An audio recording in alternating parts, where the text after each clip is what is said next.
Clerk to call the Town of Rocky Hill Planning and Zoning Commission regular meeting of Wednesday, March 20th, 2024 to order. First item order is public hearing.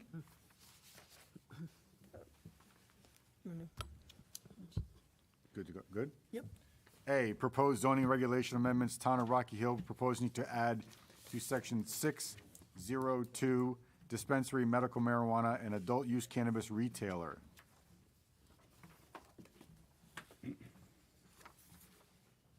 Shall we take one at a time?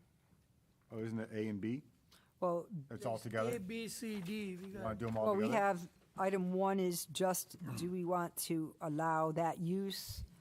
And then item two is basically adding definitions for certain. I'm going to read it all in, related we'll talk about it all at once? yeah. Sure. Section B, proposed zoning regulation amendments, Town of Rocky Hill. Add to section 2B, define terms, cannabis, number one, cannabis. Marijuana is defined in section 21A-240 of the Connecticut General Statutes. Number two, dispensary, means a place of business where cannabis may be dispensed, sold, or distributed in accordance with chapter 420F Connecticut General Statutes and any regulations adopted thereunder to qualifying patients and caregivers into which the department has issued a dispensary facility license under chapter 420F of the Connecticut General Statutes. Number three, adult use cannabis retailer, a person excluding a dispensary facility that is licensed to purchase cannabis and cannabis products from producers, cultivators, product manufacturers, and food and beverage manufacturers, and to sell cannabis and cannabis products to consumers in research programs. C, proposed zoning regulation amendments, Town of Rocky Hill, several wording modifications. Number one, section 3.c, accessory uses, 3.c.1, permitted by right, no zoning permit required. Add subsection 7, daycare, family child care home, and group child care home as licensed by the State Office of Early Childhood. Number two, section 3.c.2, permitted by zoning permit, parentheses, staff, deleted subsection 3.c.2.2, language, strike language, I'm sorry, I won't read the strike language, and renumbered section. Number three, section 4.c, accessory uses and structures, 4.c.1, permitted by right, parentheses, no zoning permit required. Add the following subsection. Number five, family child care home and group child care home as licensed by the State Office of Early Childhood in a multifamily dwelling. D, proposed zoning regulation amendments, Town of Rocky Hill, several wording modifications addressing section 4, parens D, parens 10 of Connecticut Public Act 20-29. Section 1.b.2.2, other purposes, section 2, B, definitions of home occupations, section 3.a.1, R40 district, section 3.c.2.3.3, permitted by zoning permit, parens staff, home-based business, section 4.a.1, town center, section 6.b.1.3, general standards, conservation design subdivisions, in section 6.b.3.2.i, open space requirements, bless you. Section 6.c.2.6, considerations, active adult housing, section 6.d.1, purpose, cluster residence, section 7.c.1, number one, purpose signage, section 7.f.3.1.f, delete, section 8.a.1.4.a, nonconforming uses, section 8.c.1, purpose, design considerations in section 8.c.4, section 8.c.4.2, building design, section 9.d, special permit criteria, A.2, suitable location for use, and B.1, appropriate improvements, parens, language available in planning department, town hall. Thank you. Let me take a breather. Yeah, that's it. Have some water. Anyone in the public who like to address to the commission on these proposed zoning amendments? Seeing none. Kim, do you want to? Yeah, I definitely would like to. We have had, concerning item, well, I'm going from the agenda now. items A and B specifically dealing with adult use cannabis in the retail sense of the word. We have had on and off since the legislation was legal, we have had several requests and inquiries for adult use cannabis in the town of Rocky Hill. It comes in waves. It's usually every few months we have some inquiries. We have one now, as a matter of fact, also. And I know the commission has discussed this on and off a few times since the laws has taken effect. So I figured, why not put it to the commission and say, okay, do you want it or don't you want it? I did, as people called and expressed interest in it, I did mention the hearing. They're not here this evening. That was their choice. So it's really up to you guys to decide. Under item A, we're looking at the same type of setbacks as there would be for a medical dispensary. The definitions are fairly consistent with what we've seen in the legislation as well. The only thing I point out is because the commission hasn't made a decision as to whether they want it or not, we haven't put it in the use table. So that would have to come, that would be the next step. If the commission wants it, where in the use table would it be? Where would it be placed? That would be the next step in the process. And it is a commercial type use. It is a retail establishment. So then we get into what type of zones, but that's not the subject of this hearing this evening. The hearing this evening is on, do you want to allow adult use cannabis retail establishments? And then do the definitions meet the needs? And actually, the hearing itself isn't on whether or not we want to. That comes when we do the agenda items during the regular part of the meeting. Correct. Yeah. For So this isn't technicality, a yes. debate now. The debate comes Technicality, yes. in an hour or half hour or whenever. Anyone, Commissioner Zarelli? I don't know if this is a technicality. Number A says, letter A says section 6.0.2, but we're actually talking about 6.0.2. I don't know Well, if it well, that- matters. I mean, That's, I just want to point that out. It's actually an O in the regulations. not a problem. It's a non-issue. I mean, it seems like it's all just basically, straightforward. We do have a referral, it's standard language from Capital Region Council of Governments. It's on the table this evening, dated March 1st. Report on zoning referral Z-2024-11, proposed text amendments regarding cannabis, group and family childcare homes, and neighborhood design standard regulations. Commission's receipt is acknowledged of the above-mentioned referral. Notice of this proposal was transmitted to the Policy and Planning Division of the Capital Region Council of Governments under the provisions of Section 8-3B of the Connecticut General Statutes as amended. The staff of the Regional Planning Commission of the Capital Region Council of Governments has reviewed this zoning referral and finds no apparent conflict with regional plans or policies or concerns of the neighboring towns. Now, they did get the hearing date incorrect, but if you go on their website, it does say 3/20. So, okay. And I believe we also had received something, and I don't see it here. We received correspondence from Lower Connecticut River Valley Council of Governments as well. It is directed to Chairman Desai, dated February 13th. Dear Mr. Desai, the Rocky Hill Planning and Zoning Commission has referred the proposed zoning regulation changes for review pursuant to Section 8-3B of the Connecticut General Statutes as a neighboring town to those in the River Cog region, specifically the towns of Cromwell and Portland. The proposed regulations allow for adult-use cannabis dispensaries in addition to medical dispensaries, already permitted in the zoning regulations. New definitions are included to support the new retail cannabis dispensary use. Also included are revisions regarding daycare facilities as required by state statute. The Commission has proposed numerous modifications to language concerning development, quote-unquote, character to provide more specific guidance regarding how development fits into their respective settings.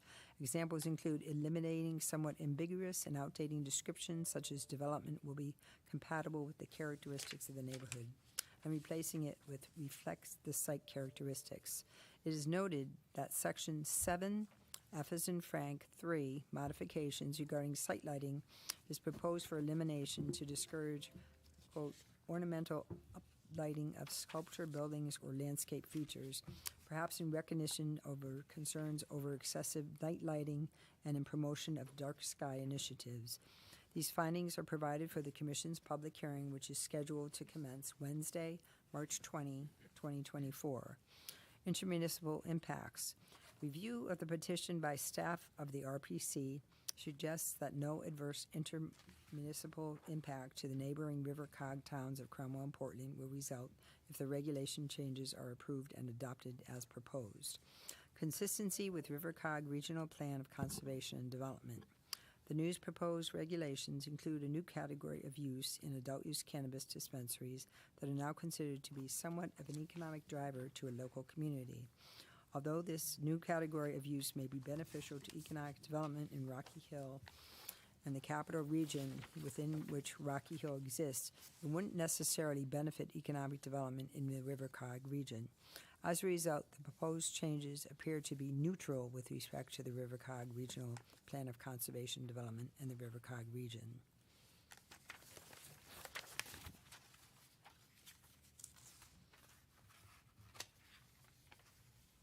And there's the attached email that Terrence Downs had sent me. Anything else? I think that's it, right? Or no? That's concerning items A and B. I had in the packet also were the actual changes in the regs as you would see them on the page of the regulations.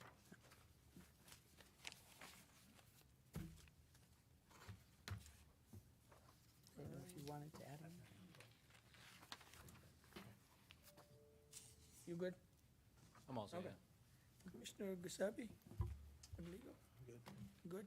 Commissioner Hussain? Also, thank you. Commissioner? I only have one question, and probably for Kim, is how do these setback standards and buffer standards compare to a liquor store? Because the way I see it, the way dispensaries are, I mean, they've been out there for a while, Yes, I have. and other states, and And in Connecticut also. in Connecticut also, yeah, recently. So, to me, it's kind of the same thing, honestly, in terms of potential threats to the community, if there even are any. So, I'm just wondering, are these more restrictive than liquor store buffers and setbacks, or are they, these are consistent with the medical marijuana? Well, you have package stores, they have to be, I call them package stores. Yeah. I guess I grew up with that term. Yeah, that's- They are 1,500 feet from property to property on which a package store exists. So they have that additional requirement, because by law, package stores, you're allowed one for every 2,500 residents of your community based upon your last census count. And the census is taken every 10 years. So that's for package stores. We had, and I think we do have a distance requirement as far as, trying to see what that is. As far as distances such as these from schools, places of public assembly, municipal parks. Let me just. 1,500 feet, 1,500 feet? yeah. So, package stores are actually more restricted than, Correct. okay. But just, Package stores aren't locked. And I assume, based upon what we've learned from We've had a few meetings in town with the town manager, the mayor, and some of the owners of retail and medical dispensary facilities that are out of state before they even came to Connecticut. And they were kind of going through their operation as far as it's a locked facility or it's by appointment and there's security people at the door. So that's.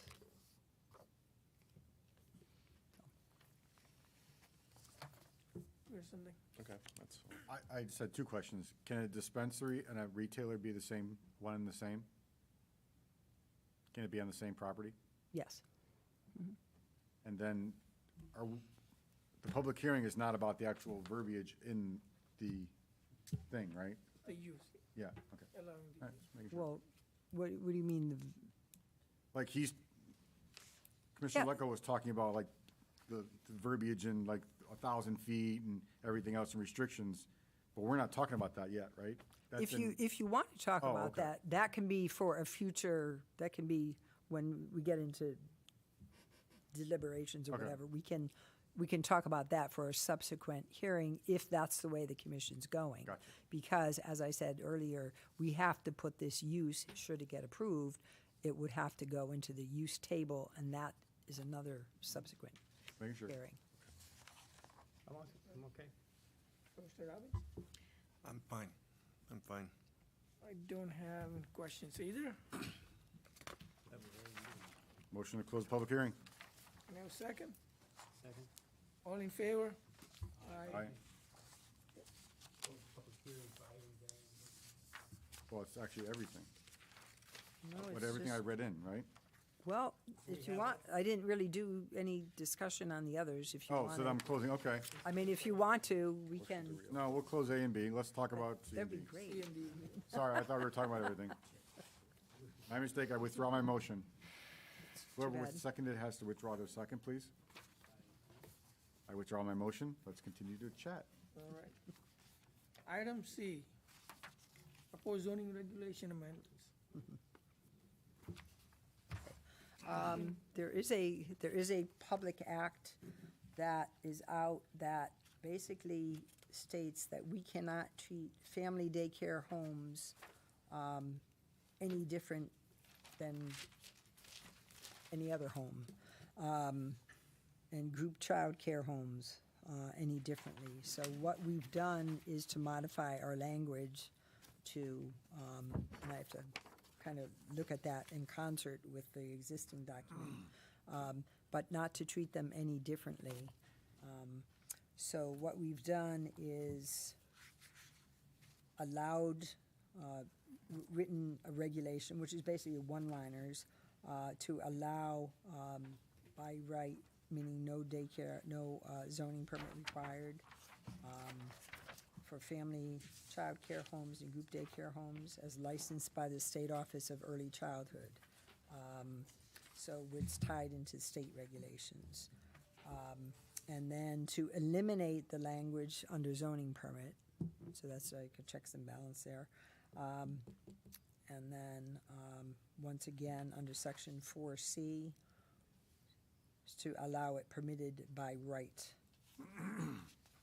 Family child care home and group daycare home. So it's in keeping in concert with state law.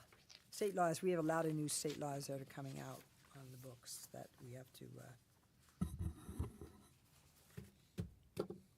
do these little amendments.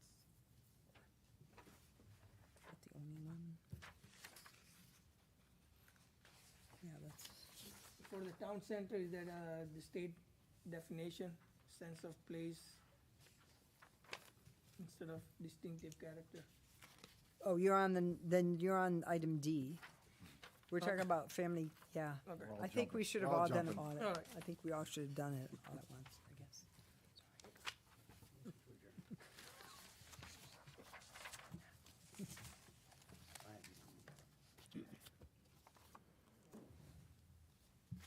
So any comments on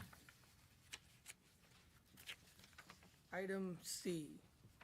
Yeah, Mr. Zurelli, None. it's like, Commissioner Gleacock, Good. Commissioner Hussey, All set. Thank you. Commissioner Lecco, All set. I'm fine. Commissioner Does this by any chance apply to apartments? Or is it a standalone, single-family unit? Gotcha. Child home. This was just. Well, you have to go through the state. I don't know if the state requires.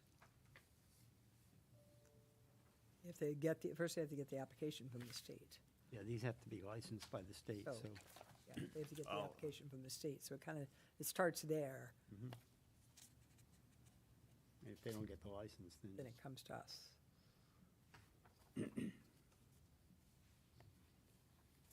Yeah, and the only reason I ask is I'm just thinking about the occupancy issues we've had, with apartments and too many people in an apartment. If you had, Okay, well, that's more of the, housing standards.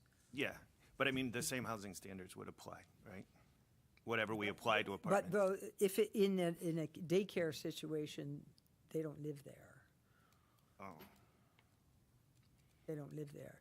If you have a party in an apartment, you might have a lot more people than would actually live there, yeah. so that wouldn't apply. Oh, okay. So it's not a live-in group home then? Like the permanent residence situation? they call it daycare. Actually, don't group say home daycare here. situation, we can't treat them that group home situation, we can't treat any differently than a single-family residence. Yeah. And they have a whole new standard now. It's not only developmentally and cognitively disabled, it's mental health issues, it's others, so. You good? Yeah, I'm just curious, again, only concerned about too many people in one place, but I'm sure the state would take that into consideration before they license them. And if they did license them, we can't do anything about it. Yeah, if it's not a good situation, the state created it. All right, can I have a motion? You can just do one by one, right? Can do C. We just did see. We just did see, now we're on D.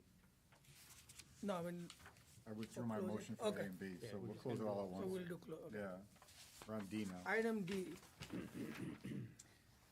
Proposed regulation amendments. There are several sections, Now you can ask your question. right? Yeah, that we are, Now you can. How do you want to handle this one? yep, There was a public act that went on and talked about basically eliminating the commission's ability to act on an application because something didn't meet the community's character. And I know that's very generalized, but I know we reviewed it in detail when it came in. So there were many sections in our zoning regulations that referred to community character and such. So I tried my best to go through, find them all, and somehow modify the language. So if you'd like, we can go through them. I don't know if you've had the chance to look at them. What I've tried to do is either cross out the language that we were eliminating and then add the language in blue text, italicized text for what we were putting in. For example, home-based businesses. I even talked about the character of the building, it's how the accessory use shall not be noticeable from the exterior of the building or change the exterior appearance of the residential character of the building. I change it to the appearance from residential to commercial. I mean, I don't know if you want to go through each and every. I don't think that's necessary. So in other words, you're basically modifying the text of the zoning We're regulations trying to- to get away from character. Yeah, as best we can, and not everything, Another example would be divide the town into districts with considerations as to the character, and granted that, the character of what? So I said to divide the town into districts with consideration to the types of uses. I looked through them, they I mean, made sense. you know, And when it comes up, it would be probably discussed anyway if there's an application or anything. But the goal is to, based upon that public act, is to get away from the commission using, you know, as a reason for action on something that, oh, it fits into the town character, it fits into the neighborhood character, the community character. Because that's too nebulous and, yeah. So are we going to define some of the terms, like sense of place? I know, I think it's a common phrase being used around. So when people look at it and say sense of place, like on page 46, we are removing distinctive character and putting in sense of place. So sense of place is, can we say, like, you know, it's not a historic sense, you know, a sense of place. I mean, this is a historical, you know, neighborhood type or some other type. Well, you have in there, you have, maintains a historic value, you already have it in there. No, I mean, I was just trying to give something, but anything else can come up. It doesn't meet like a single family type of place, or I'm just trying to see, you know, how do we define sense of place? Like, I mean, everybody may have different understanding of sense of place, right? When,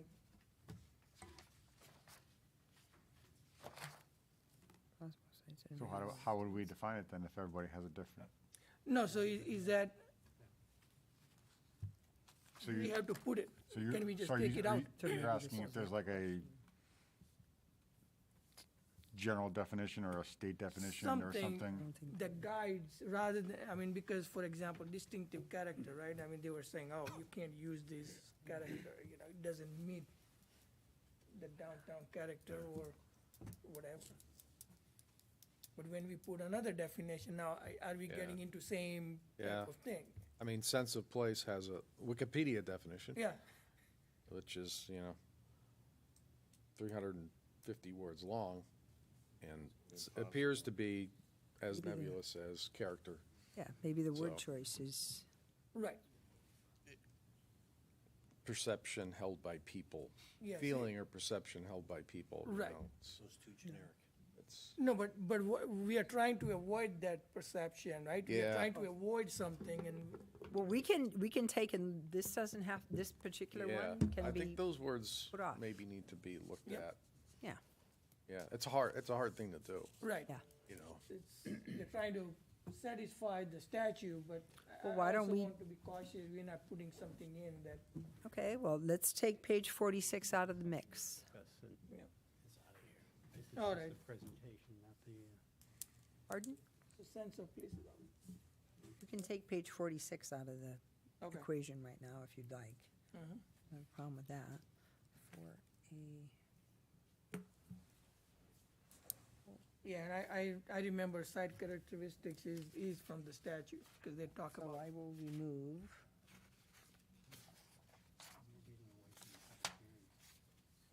I'll remove page 46 from this Public hearing. we don't do this now, we do it deliberation. 20 yeah, minutes. okay. But do you want to go through each? Yeah, I mean, But we'll Okay. do that during the agenda item portion of the meeting, we're not debating what's no, I gonna think we're be- not debating what she's saying, Presenting what she's she has. presenting, and she's asking whether you want to go through one by one, or, you know, And we do that Yeah. with her. so. How many changes we have? Quite a few.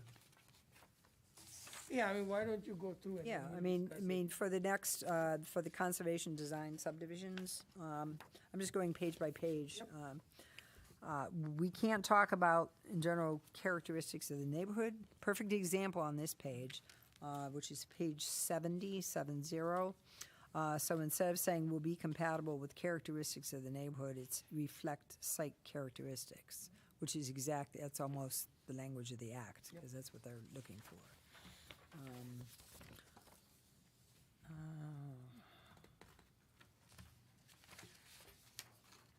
This one.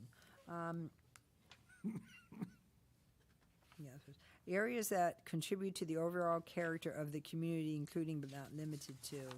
I don't know that this was really changed all that much. Areas that are found within the community, including but not limited to.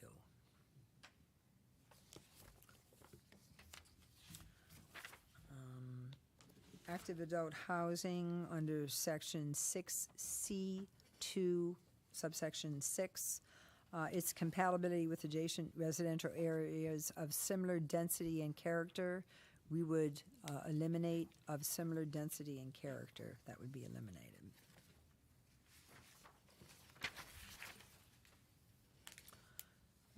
Cluster residence, similar type modification there. We have a few things on this page to eliminate be compatible with the character, so we would eliminate compatible with the character, be considerate of any adjacent residential neighborhoods, and then eliminate in the town as a whole. Physical characteristics, we would just say, you could essentially leave that in, because they're talking about the property itself, or you could say physical attributes of the property. Compatibility with adjacent residential areas of similar density and character, we're just saying adjacent residential areas.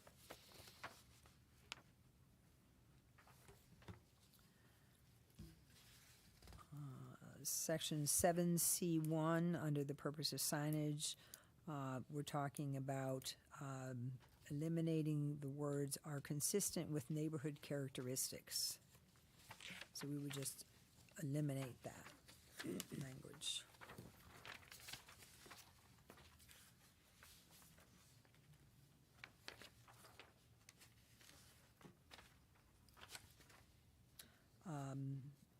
Section 7F3, subsection 1F, where ornamental uplighting of sculpture buildings or landscape features shall enhance the character of the area.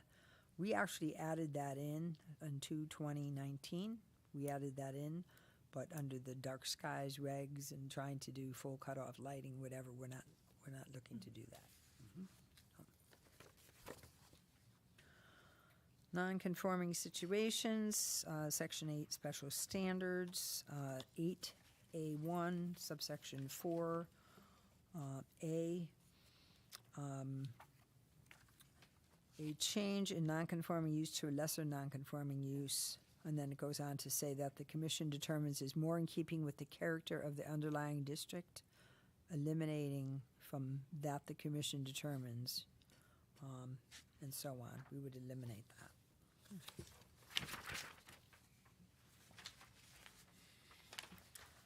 Page 132, design considerations. The text in blue is what we would be adding. The strikeouts would be elimination. The purpose of that section currently reads, this section is intended to aid applicants in ensuring that their designs are in harmony with the character of the community, encourage high-quality building and site design, and result in development which is compatible with the character of the community. The proposed language would read, this section is intended to aid applicants in ensuring that the designs are of high quality for individual building and the overall site designs. Section 8C4, current language reads, since the architectural design, scale, and mass of buildings and other structures are important in determining the visual character in an area, the considerations listed below are listed below are I believe it says recommended, so that the development will harmonize and be compatible with the neighborhood, help protect property values, and preserve and improve the appearance and beauty of the community. Proposed language, architectural design scale, massive buildings, and other structures are important design considerations. Listed below are recommendations to help protect property values and enhance the appearance of the community.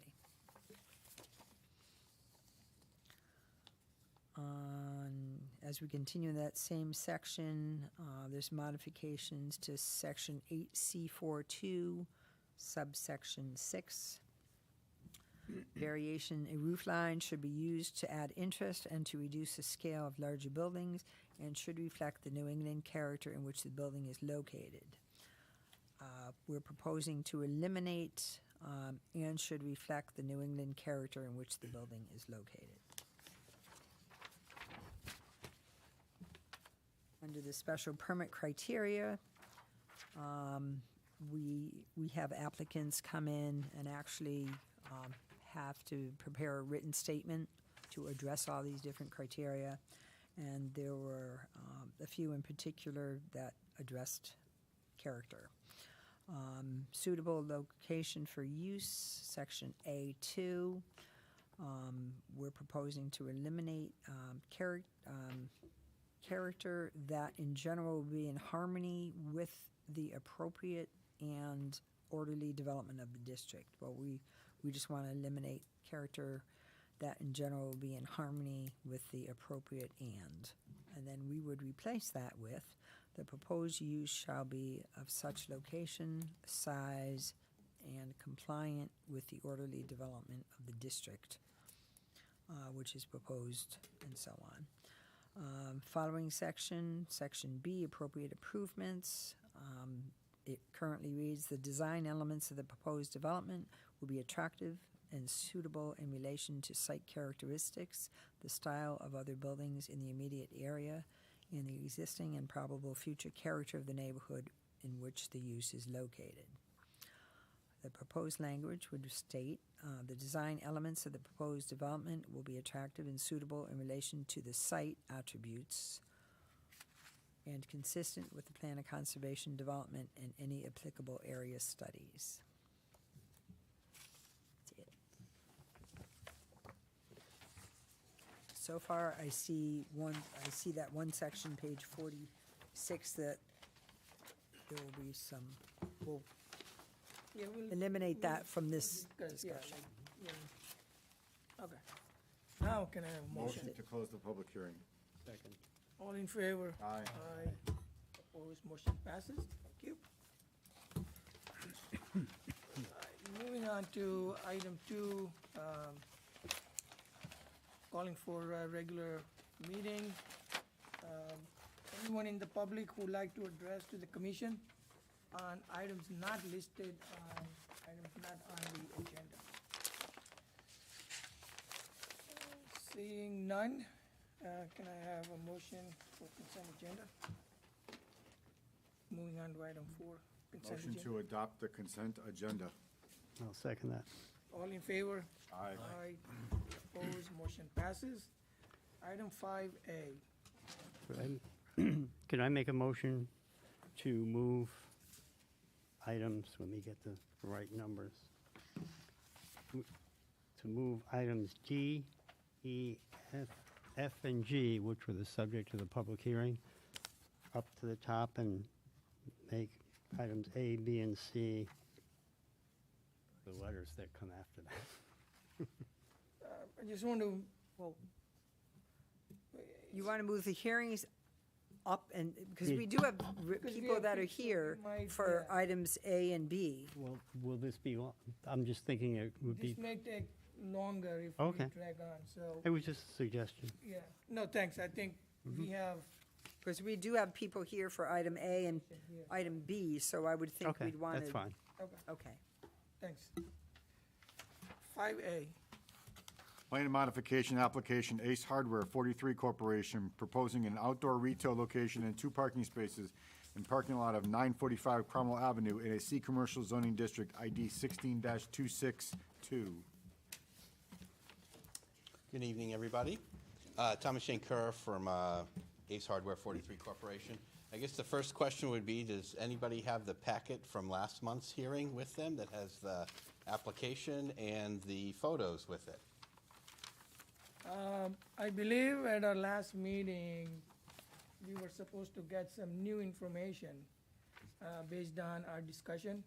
Yeah? Discussion was about the plans and, for those two spaces. 2 spots, And right? also, are they, Details on the fencing. Details on the Details on the fencing, the fencing, screening, how's it gonna be screening. screened, where's it gonna be? and is it safe for turning and all that? Sightline issues. Okay. Just so, I want to just, if I may. Yeah. Ben and I met on site at 2 o'clock on the 5th to look at exactly what you're talking about. And we went out there and we had the sketch with us. And we, based upon what was stated at the last meeting and how I believe it was Giuseppe that was talking about maybe moving it to the next row of parking. We went out there and it was fairly well parked up in that area that day. Those spaces that we were looking at were free for the most part, but they were pretty well parked up that day, and the plaza was busy. But in looking at it from a purely safety perspective, keeping in mind that the outdoor storage is to be screened per our regulations from the streets, and you have 2 streets there. You have Cold Spring Road and you have Cromwell Avenue. From a pure safety perspective, and that's part of the purpose of zoning, the location that it was proposed and was there during COVID and beyond, based upon the fact that we were reducing the fence height, that's a very safe location in that you would be able to see around the fence, the lower fence. People in the store could see the materials in the parking lot, and the person loading their cars would not be impeding other cars from backing out because they wouldn't be in between rows of parking.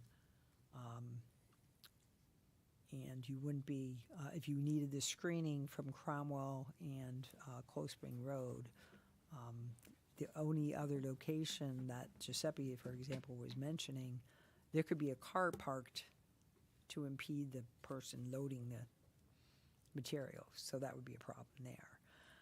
We did talk about the back of the store, and we felt that would be a problem because, yes, they have deliveries dropped off there and then brought into the store from that location, but that would be a safety issue for the employee walking out either in the back through a fire lane or in the front through a fire lane where traffic passes. So we were out there that day, and that's what we saw. So we didn't have any samples of fencing or anything with us to review, so you might And- want to discuss. Yeah, I but it's think just we a simple also- vinyl fencing. Yeah, so, and we also discussed the outside storage on the sidewalk and whether that meets, the requirement, because now we're talking about storage, outside storage. But that's That- not that part of would the be- that would application. be Well, a- that is not part of application, I understand, but we are talking about outside storage component in general. How can we ignore We were talking something- about 2 spaces, that's Right. what we're talking about. There's an application for outdoor. What is outdoor storage? I want to understand the definition, because there is outdoor storage on those 2 parking spots, also on the sidewalks and in the back, If we are talking about outside storage, what is town of Rocky Hill allowing Ace Hardware to store and where? Well- We can't, we are not talking about any other requirements as it relates to Ace Hardware. we are talking about outside storage. Now, what is outside storage? And I see outside storage as happening in the back of the building, in the front of the building where the sidewalks are, and where the application is. They came in, they applied for, let's get their application out. 2 parking spot locations in the parking lot of 945 Cromwell Avenue, just 2 spots in the front. But what's happening to the outside storage on the sidewalk? That's a separate issue. I think that needs to be addressed. Now we are looking at outside storage for this business. But maybe that's a special meeting, or? Yeah. Or is that to your comment, just to clarify things, it's a separate issue. What is it? Is it a zoning issue? Is it a building permit issue? Is it, now that we have a zoning enforcement officer, is it technically his or her issue? Offhand, I don't know. We but have that's not outdoor, the we have application. outdoor I'm sales. just asking the question. We have outdoor sales and have had outdoor sales since Big Y has been in, since Walmart's been in. And Walmart has a separate issue like this, but on their stock, they have the same thing. Seasonal, but they have the same thing. We have Big Y, we have, GA. yeah, West Side. Always. Yeah, because Ben, I asked Ben specifically, and Ben can, I don't know if you're prepared to address this, but did a drive down of Sodestein Highway, Maple and Cromwell Avenue, looking at this issue specifically. And it's Yeah, been and it- going on forever. Yeah, and I mean, I think one of the biggest sale items at most of these locations is propane, which cannot be inside. So, I mean, has to be out there. So, gas stations, convenience stores, it's either ice, propane, or a combination of both. Those are outside. And then, yeah, places Walmart has outdoor loading areas, the outdoor sales, just like a Lowe's or a Home Depot or True Value, any of these stores, the outdoor seasonal items, mulch, soil, that kind of, those So are is kind of this- items. Would you say the direct comparison to this application, when it comes to storage, is Big Y? Or would you say it's Walmart, or would you say it's, we all know what Big Y Well, does. I haven't seen the Walmart since I've been employed here. Big Y's, I believe, is limited to the sidewalk under the canopy. Yeah, with front. proper egress and proper ADA and proper all that. So I think that's the biggest thing That's when we the talk about outdoor storage is that, yeah, okay, we get it, outdoor storage is outdoor storage, but, you know, sometimes spaces are tight. And I think that's our biggest concern is that, yeah, you can do it because it's happening all over the town, but are you also adhering to, what if someone is in a wheelchair that they have to go into the parking lot to go around it, to go back out? I think that's what, So that is, that's what the commissioner is getting, or the chairman is getting at. that's under the building code. Yes. See, I know. Those are totally Is separate. this- No, I know, but I understand what That you're saying, apply- but that's what, I Yeah, think I that's think what that's- he's getting It's at. something to be concerned about, but I'm trying to clarify what he's concerned about versus the applicant. Yes, the, we're just, holding this applicant if to I a may. different standard because we're not questioning Big Y. But see, they are not in IGA. front of us. That's a zoning issue. The Okay. zoning officer will if go I out. may, Yep. if I may.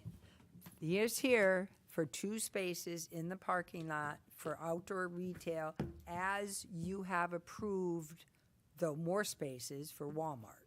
So that is the same type of application. The storage on the sidewalk is under the building code as far as the distance from the curb back to the items that are stored on the that would sidewalk be to a make sure zoning there's an enforcement adequate issue. access way for Building a code. wheelchair. It's- Okay, and that's I building, believe- That's you do. that's I building. believe P If and I Z. may, I will give you I- what they need. They need 36 inches for ADA compliance, and technically, NFPA 54 states Yeah, but that you that's, do not need those concrete barriers in front of those cages. So it's really up to staff. It's up to zoning and building. the fire, concerning propane tanks? Correct, as long Yeah, as the they're stored fire, in those the- cages. well, the fire marshal in Rocky Hill has That's, I You can think, ask for it, historically has asked for that. but by so- the newer code, they actually Okay. technically don't Okay. need those. But that's the fire marshal. And you should maybe state on the record your knowledge of this. I'm a building official down at Weathersfield, so I'm adept in code items, so Yeah, just so you know. so, So Thank if you. that is considered a violation, that would be an issue from the zoning enforcement, correct? Zoning and the building department, correct. Not Those, Planning and zoning. correct. That would be on staff, There correct. it is. Thank you. I have a question. Is this overstored because you need additional storage? Because I went by there to take a look, and there's mulch on the sidewalk.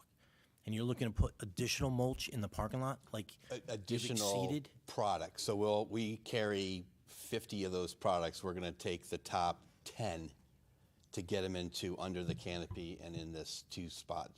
So it's not overflow, it's actually sellable product of different items. Okay, so the material that's stored in the back, and then you get the sidewalk, so you're basically outgrowing the space. Yes. Because the storage out and back, as we were on site, we did say that you couldn't be doing that. Great, and that's Yeah. coming forward. If it doesn't come forward into these 2 spots, we'll bring it up and bring it to another location. Now, we talked about a different location, next to the dumpsters. If you screened it in there, wouldn't that be a better spot? It's not viable for the store associates getting around there. Like, that's a travel and a half for us to get around there. And then from a customer perspective, driving around the building. So it's just not really a viable location for us from a safety and a security perspective. So the customer would have to pull into the lane and to get loaded. He wouldn't Correct. be pulling into a parking spot. Not unless there's one available next to it. No, they would pull into that wide berth of the lane in front of the plaza. Or next to the island that's there. Because it's right up against an island. So, for staff, when we view applications, when we talk about safety, when we talk about traffic, safety type of information is that, we cannot consider whether the sidewalk is safe, not, whether there is sufficient, 3-foot requirement or 4-foot, 5-foot, whatever the new requirements. Okay, that's, Site plan. that But- that would That would be be, a site but- plan. What I'm saying is, are you saying that planning and zoning does not have an oversight of those? They would Requirements. if that was part of this application. that's not, yeah. It's not part of that's this application. I So think, we're I only think we're concerned discussing. Yeah. about the 2 spots. That's And the what the use of the 2 application- spots yeah. and loading, like he's talking about how the loading's gonna take place in those 2 spots. Is that gonna be a safety problem? I think that's, That's the That's- extent of this. I know what you're trying to do, but you're taking to the application to a site plan, perspective.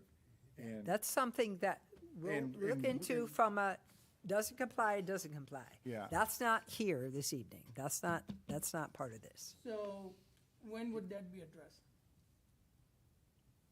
That's addressed at our level. But when would that be addressed? Like, Not- like not when you- tonight. When I just want to, for my clarification, because I think for ADA, Yeah. it is my concern sitting here, knowing that it is stored outside and you have gone out, is there a concern? And if there is, I want to address, That would show up specifically, on we are the- aware of. That Okay, would we'll- become an item on this. Right, We'll- so will that Go become an measure. item here? If it's considered. We'll go measure, and if there's an issue, it's a violation, and then, So have you gone out and measured and made, like, do you know? when we were out on the 5th, we did not measure. I can honestly say that to you. When we were out So on the when- 5th, so because next- we weren't talking about that. Yep. We weren't out there for that. We went I out think that's- for the 2 spaces. But I think Yeah. that is something part of zoning officer when they go out and look at those, right? Even though that's not part of this application, if you see something that's not, watch out. You okay? Yeah, I'm good. He's got the chair that collapses. Now he can't go out, so, okay. No. Wait, there's one chair that collapses when halfway I through the think we have to meeting. remove the chair. Okay. So, I mean, I think that's We- the concern okay. that I have. We've heard you loud and clear. Yep. But that's irrelevant to this application. we or need to- agenda yeah. item. Kim, I have one more question. On the sightline issue that we were discussing, and you said you went out there and looked at it. When there's pallets, you could see through. It's not a complete blockage. So we're putting up a fence that's gonna be 4 feet plus height. What is Well, the the height? commission. I don't What know, is the height? we don't have the 6, right? details, so Don't have It's 6 details feet. it's a here. 6-foot fence. Well, I mean, No, but it doesn't have to be, because the commission can waive certain things. right, We don't we never have got the anything details. to Well, review. that's correct. With We that don't. said, if you're parked in that spot and you look to your right, you're now have a blind spot because you can't see through this. So if a car's coming around that entrance, you cannot see it. Am I correct in saying that? Your blind spot's on your right. Trying to back out. Yeah, but when you look at it, as it exists now, if there's no storage there, There's no storage, you can see Right. right through. except that And it's, there's a what, one good pallet high? there's a possibility that there might be Which is how something high? like 5 feet. an Amazon van or a panel We'll go, truck if that is the taller decision than is 6 5 feet, we'll just say 5 feet. So we're getting into Work what with can that. go into a parking space if you're concerned No, about I'm safety issues. stating that if we're gonna allow them to put a fence up, it's gonna be a permanent blind spot. If there's a truck parked there or delivery being delivered, Believes. that, it's moving, it's not permanent. Yeah, but the person that's parked next to it doesn't want to wait until that person's finished eating at the restaurant there or eating in the pizza I joint. don't disagree, but Could be. we're not But we're, looking at that. We're not looking at the delivery and saying they have to be delivered, all deliveries in the back. It may be a situation where you want to use a different type of fencing, something that's more like screening material that you can see an image through it, but from a distance you can't. I mean, most cars are over Kind of 4 like the feet tall. tennis court stuff, like the Yeah, the translucent stuff, and Yeah, if you're up close, you can see through it, but if you're far away, you can't. Plus, the other visual barrier for this location is just the cars when they're there. So it's when the cars aren't there that we're really trying to block it off, because when the cars are parked there, they're a bigger visual barrier than a fence, depending on the size of your car, but Not if you're a first car. not a Corvette or a Lamborghini, but, hopefully those but an cars aren't picking up SUV, an SUV is gonna be higher I'd than. like to see that. I'm not gonna disagree with you, but Up the front. I'm saying we're putting a permanent blind spot there, not something that's, Not permanent. can be moved. Well, it would be moved, because this is a seasonal thing. Seasonal, yeah. This is not a, Well, Just I be mean, I don't permanent for know. a time period. To your point, it would be permanent for a time period. But we're prescribing it is really the issue. So right now, at least from my perspective, we are just debating based on information we don't have. Everybody is showing 6 feet, let's do this, let's do that. I mean, Yeah, you know, when you're approving something, we you want never to make got sure you have what was something. asked for at the last meeting. Right. Have you So- considered moving the propane tanks to the back, like Walmart did, Not and the then, issue. This and then using the sidewalk for storage? The propane company has requested them to stay in the front. We went down that avenue. They don't feel comfortable in the back. From their safety perspective, that was a Blue Rhino request specifically to us. And I don't know if where Blue Rhino is throughout the community. That was a request that they asked us not to I move. just noticed that Walmart had them all in the rear. Yeah. I just have one question. Have you considered a third space for just loading, so you don't have to pull up and impede traffic in a thing? We certainly can. Then the challenge would be, would we fence that? We'd have to fence that in. Now we're just taking up more space, creating almost the similar blind Well, you don't spot have to issue. screen- You don't have to screen a loading space. No, you wouldn't have to. But screen how the would third. you identify that somebody wouldn't park there? Painting on the, painting. Plastic chain. I'm throwing Yeah. out opportunity for, Right. to relieve some of the considerations that this commission is coming up with. And the one I hear so far right now is like, the loading part of it. And how does that impede traffic from a quote-unquote safety perspective? Because now you have now we're talking translucent or some type of fence that you can see through from a distance. But we still have the possibility of cars being parked in front of this thing loading. And I don't know the impact because I don't know the exact, what the fence looks like or whatever it is. But I foresee, getting away from the blind spot that staff has already said that it's not gonna happen. But we did not get away from the fact that there are gonna be car and/or cars loading in this general area near a turn, and now you're combating that, plus possible sightline issue, which I think that's being ruled out of it. But if we say that we want a loading space to possibly eliminate that, is that an opportunity for us to get away from the quote-unquote safety concerns we have with traffic movement in the parking lot? I throw that out to Ace and say, the loading is gonna happen in front of it, which is happening in front of your store, which is technically on the corner, on the bend. So a lot of stuff it's kind of like it's like a ground zero of stuff happening in front of your store. Yes, you want that as a retailer, you want activity and action, but as we're looking at it, is it an impediment? I'm throwing it out to you guys. You guys tell me, is it an impediment? I've actually used. I've never purchased put anything stuff there. in my car from that location, and it was inconsequential. And but there was we didn't impose a requirement for a fence. It's this requirement for a fence that's creating the issues. But yet we have the option to lower the fence. If the fence isn't higher than the top of the pallet and the material that's on it, which is all we're really trying to cover. Yeah. Well, There never was a visual impediment before, and the whole operation ran without A incident. 4-foot fence is a waste of time because a car is higher than 4 feet, so it's If we're worried about If- it being that. so it's got to be at least 6, otherwise it's not worth anything. And now you're just corralling. The fence is actually creating the corral for it. Yeah, but you're causing still the- creating the that's visual causing the buffer from problem. the street. Yeah. Oh, okay. We I'll need- give you that. Yep, I'll give you that. But Can I ask a question? Yep. You've had that material out there each spring for, I don't know, 6, 7 years, 4 years? Number of years, yep. Have there been any accidents? Not that I'm aware of, no.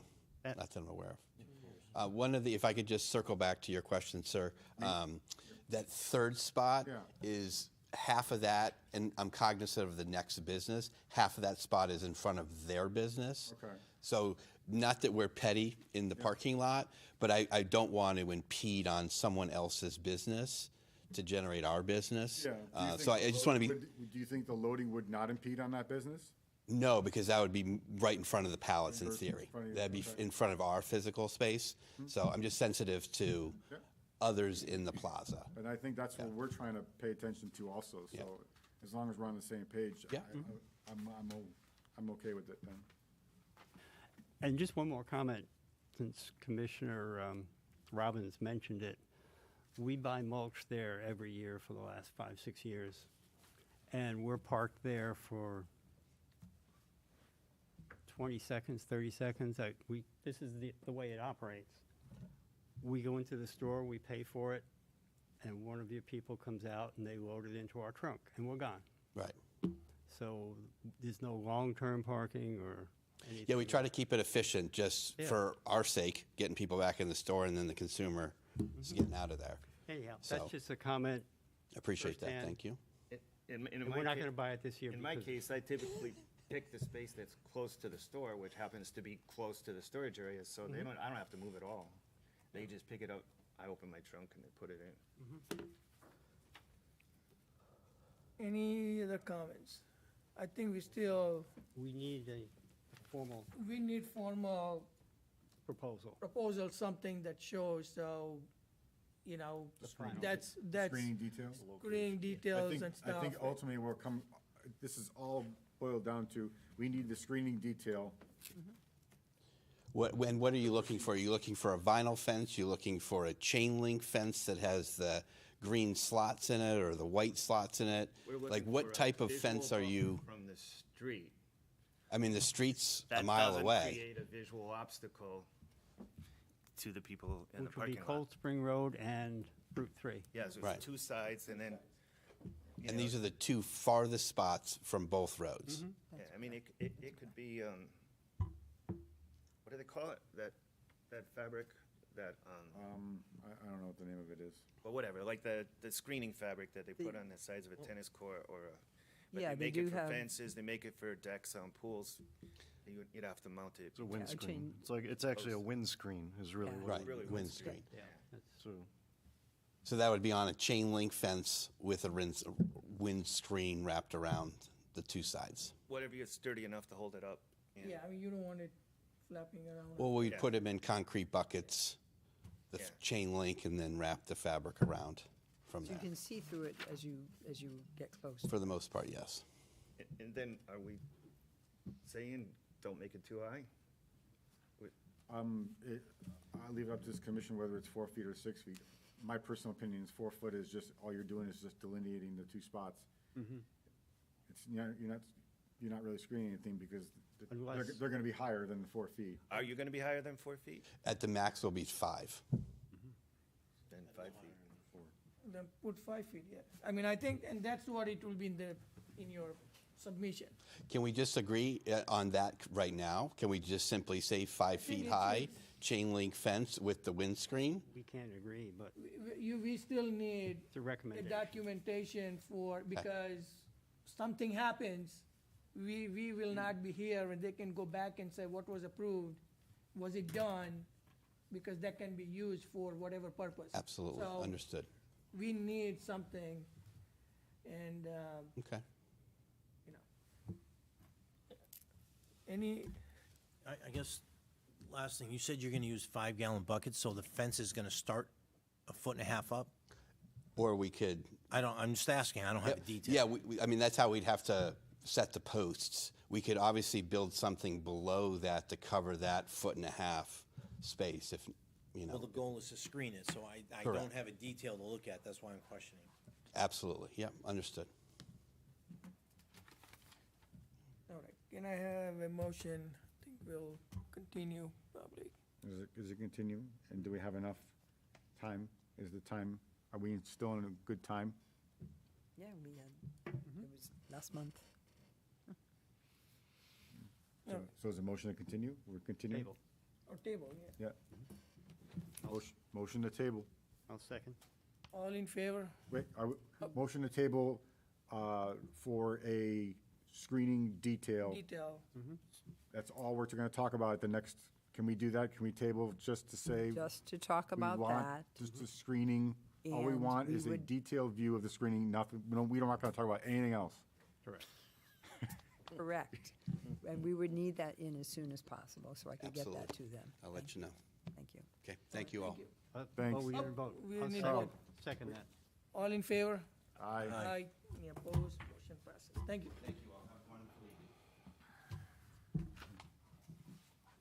Agenda item B, pre-application GWL 777 Brook Street LLC for discussion purposes, a possible zone change from OP Office Park to BP2 and development proposal for an increase in warehouse space, additional loading docks, raising the roof, parking and traffic circulation, modifications for property located at 777 Brook Street and OP Office District ID 16-273.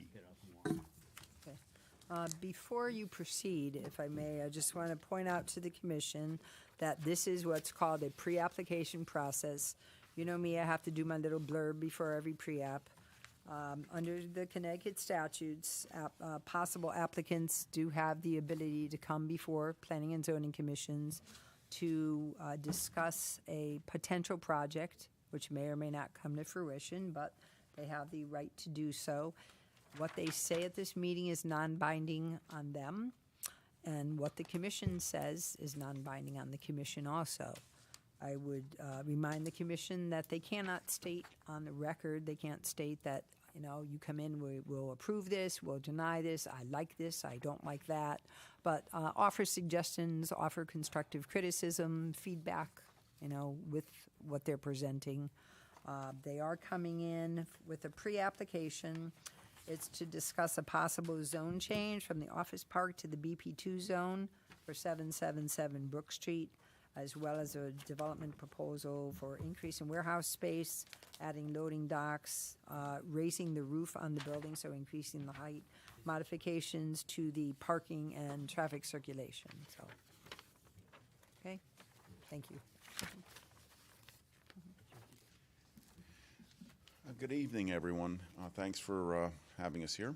My name's Anthony Garrett. I'm the architect for the potential project, and it's 777 Brook Avenue. It's in the industrial park. I'm sure you are somewhat familiar with the area.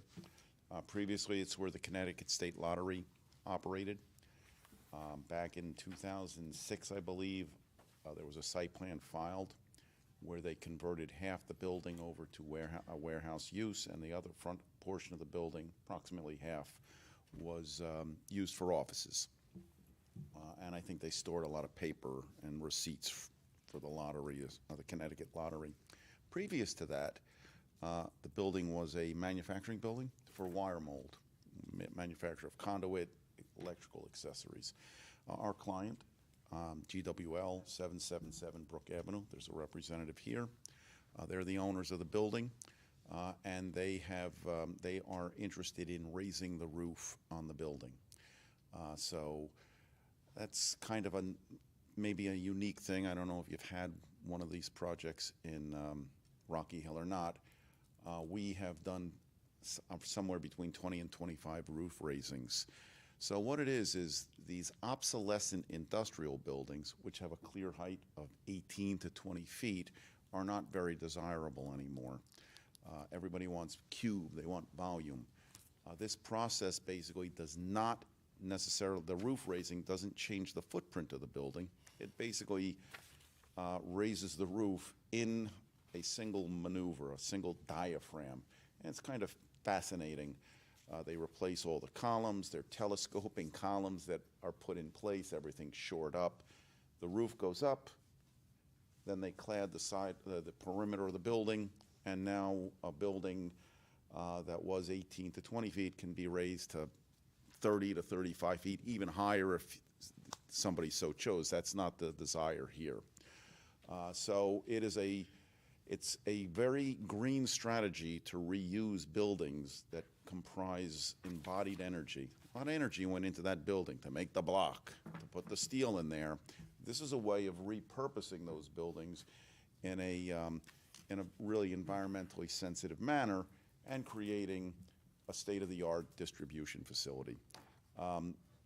Currently, the zoning does not permit pure warehousing in the zone.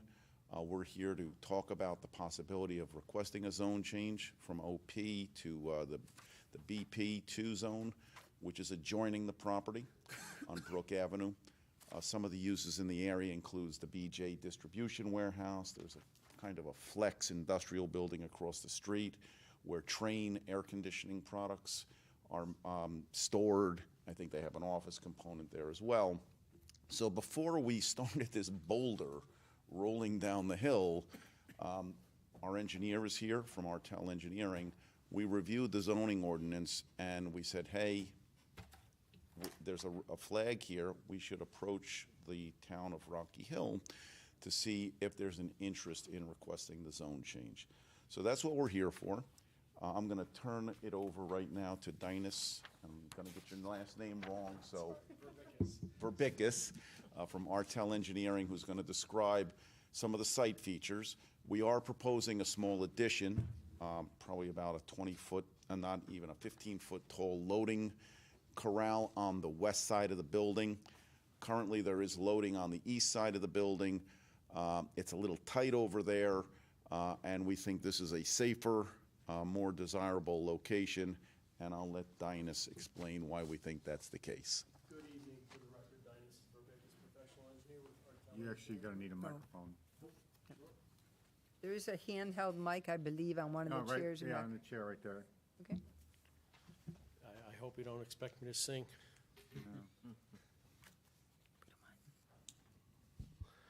Here, I think it's better now. Yes, good. Good evening. For the record, Dinas Verbicus, Artel Engineering Group, a professional engineer here on behalf of the applicant. And just to kind of go over, in general, what currently exists and what we hope we might turn the site into. And as stated before, the building and property was previously occupied by the Connecticut Lottery, and back in 2006, 2007, there was an approved site plan for modifications to the site to increase parking and to basically split the building pretty much 50-50 to warehousing and office use. The desire now is to have very little office space and convert the building to strictly warehousing. And as Mr. Garrett had noted, that would entail raising of the roof to increase volume so that the building could store more. And our task in this process is to create the site plan and make a formal presentation when the time comes to the commission seeking approval for that. But right now, as we were looking through the regulations, we noted that holy mackerel, warehousing is not permitted in the zone. And the first step in trying to get the approval for building and site modification would be a zone change to allow the use. So quickly, we'll go over the site. The building is located basically front and kind of in the center of the site. It's about a 92,000 square foot building. There's some loading on the east side of the building. There's a driveway for truck access that wraps in a counterclockwise manner. And we're going to continue to route trucks in this manner, going a counterclockwise fashion, swoop around to the north face, and then back the trucks into loading docks. And in order to do that, we would propose to cut the grade to allow the truck to match the existing floor elevation of the building. Right now, we have a whole bunch of parking spaces proposed. Likely, we won't need any of them, or very few. So what we do propose, when we do propose it, if we have the opportunity to, would likely minimize the amount of parking. So I think in the end, we would end with a taller, more functional building for the proposed use and a lot less impervious surface. Two things that are good for all. Again, the property itself is currently located in the office park zone. And I have a copy of the zoning map for the town, and this purple area indicates the office park zone limits, and our property is located right in this square here, and I'm sure I can barely see it, so you're probably even seeing less. But yeah, this is the location of the office park zone and the location of our site. And staff had suggested that we take a look at the plan of conservation and development for the town. Plan of conservation and development was implemented or written in 2015. And going through the regulations, it appears that quite a few of the recommendations in that plan of conservation and development have already been implemented. And, well, perhaps this would be another step toward that implementation. From the plan of conservation and development, this is the proposed zoning as it may be. And what used to be this dark purple office park, now it's proposed that these properties that front along Brook Street would be rezoned to a business park 2 zoning district. And what that zoning district does is it allows for a warehousing type use. So it would allow us to do what our client wishes to do. But before we go forward with any of that, we thought we would make a presentation to you folks, see what your general feeling might be, and realizing the fact that there are no guarantees that what you feel or think today is going to be what you feel or think in the future.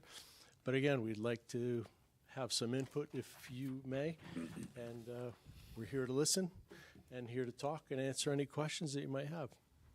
I have a couple of questions. You mentioned you're going to raise the roof a few times. How high? 30, I'm not sure who asked the question. It was a voice I couldn't see. Here I am. Oh, sorry, okay. 30 feet. And what is it now? I think it's 20 and, yeah, 21 and a half feet. Okay. So it's about an 8.5 foot, 9 foot increase. It comports with the zoning. Okay. It just was never mentioned, so I'm just, When I was sitting there, I said I should have said it, so thank you. yeah. And, I need you to say that. No, ask that question. yeah, can you Just, send me a check? I'm sure you have other questions, but your IT person was kind enough to load a video that he can show of what a roof raising actually is. It's a 1-minute video, so we won't be here all night, but I think it'll probably answer some of the questions you may have from how we do this, not necessarily the land use issues, but.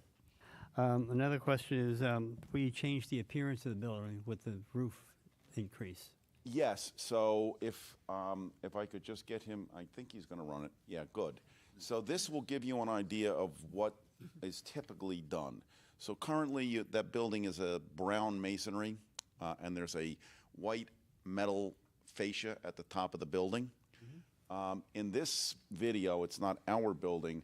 What happens is the roof goes up, you can see the daylight pouring in, and then towards the end of this, you'll see that the top of this building, which is located in Fairfield, New Jersey, gets clad with an insulated metal panel.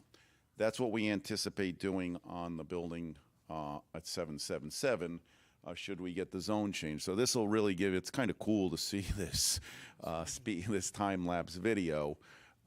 So there you go. That was an industrial building, similar beige block, and then there was a white siding up at the top. I don't know that we would necessarily do white. When we've done this in the past, sometimes we don't try and match the panel that's there because it's been there for 25, 30 years and it's dirty. We may put an accent band in there, but we try to treat it in a sensitive manner. Just a point of information, that's all. That's Okay. why I asked. And one more, excuse me, one more question. Is the only change to the footprint of the building the loading dock on the west side? Yes. So you're not doing anything else? No. Okay. We're done. I'm all set. Commissioner Zarelli? Since it's a pre-app, just a couple of suggestions that we look at.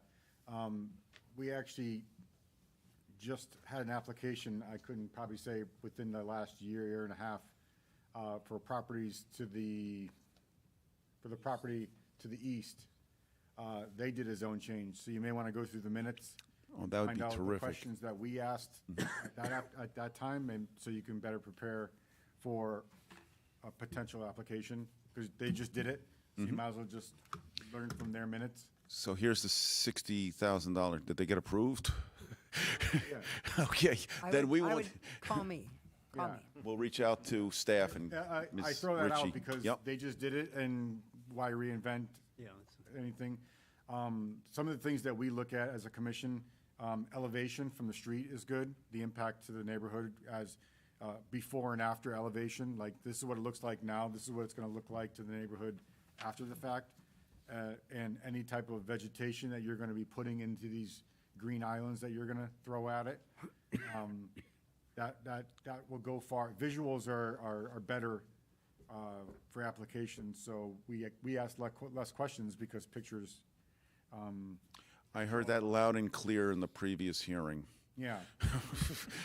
And then, another We thing would talk come, about- we would come with a colored a Yeah. realistic colored rendering. And then any type of lighting or signage change, we obviously want photometrics and those kind of things. The typical stuff we do in a site plan. But any type of elevations that you can bring to the table would be great. And any type of screening that you would provide for the back parking lot and for the neighborhood in front of you, because that is, there's, I think, residents right across the street there, and there's farmland across the street. So how it would look to them would be great. And that's really all I have. And then any impact to, is if that's wetland and behind there, or the buffer zone or whatever. Yeah. Because I see that the dotted line actually goes through the building. So I don't know if you'd have to talk to staff about any wetlands approval or any encroachment on the wetlands. That's not us to determine, that's a staff Thank you. question. Yep. That's all I really have. just looking at this, one of my questions is egress. You have actually you have more than two driveways, two curb cuts here. It doesn't look like anything east of the building is changing apron-wise, but is it two-way traffic? Or is it one-way traffic around the property? Well, I think the intention is to continue to have one-way traffic, truck traffic, going in a counterclockwise manner through the site. So are the loading docks on the east side going to be removed or not used? Good question. Because they wouldn't be able to drive in that way if they were going to. Well, I shouldn't say that. We were considering changing that to strictly one-way traffic. Okay. We wanted to maintain the two-way traffic on the east side of the building, which would be in a clockwise flow, obviously. However, those docks are much smaller, so we don't expect that we would be able to handle 53-foot boxes with a tractor on the front. It's just too tight. Okay. Those would probably be more like straight trucks, that type of thing. But yeah, we'd like to keep the two-way traffic. The third curb cut allows us also to, have that main parking area in the front of the building, have its own individual entrance or exit, so that we're not commingling so much truck traffic with the automobile traffic. Again, this will be flushed out more when we file for a site plan. That's all I got. Thank you. I don't know if commissioners have really mentioned this too. We may have, in terms of traffic count, providing what you anticipate on a daily basis, size of trucks. Hours. What's it? The hours. Hours. So, again, I have a representative of ownership here. You Ownership. have to Yeah, this is just- stuff this that is we're just looking at. Understood. We're just trying to give you suggestions, so when you actually come for application. They are a real estate investment company, so the end user, we don't know who the end user would be. They'd love to have an end user right now. That's a hard question to answer until you actually have an end user here. But again, I think there are mechanisms just that are available that, if an end user comes in here, they would have to, they would have to work within the constraints of the regulations, of the town at this point, and noise and everything else, so. Yeah, maybe just traffic based on the fact of what you'd be proposing for the additional covered area of where the loading dock is. That's pretty much it. That's all I have right now. Thank you. Thank you. Commissioner Lecco? I don't know if you mentioned this, I may have not heard this, but you said you have way more parking than you need. Would you consider removing that parking? And Yeah, at creating this lawn or- point, it was, we prepared a site plan, not knowing fully exactly what the end uses might be, but when we first shared with the client, we thought that, maybe we have a little bit too much. So we'll look to see what the actual parking requirements are for a warehousing type use. And again, I think that in many applications where we do have warehousing and or self-storage, parking requirements are much less than with the current office setup. And I'm guessing that, Yeah, one other planning technique we have used in the past is to land bank parking. So we can demonstrate that should the need arise for this number of cars on the site, it can accommodate it, but we would green that area right now. We would prefer to see it as pervious rather than having all the pavement and maintenance and plowing and everything that's involved with that, if that answers your question. So we're certainly willing to consider that. Okay.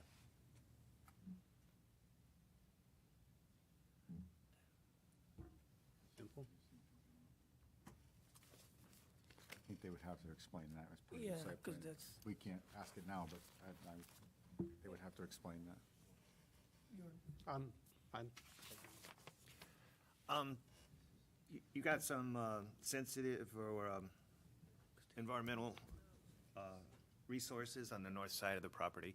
Is there a conservation easement on the existing property I think this one's already. around the Dividend Brook?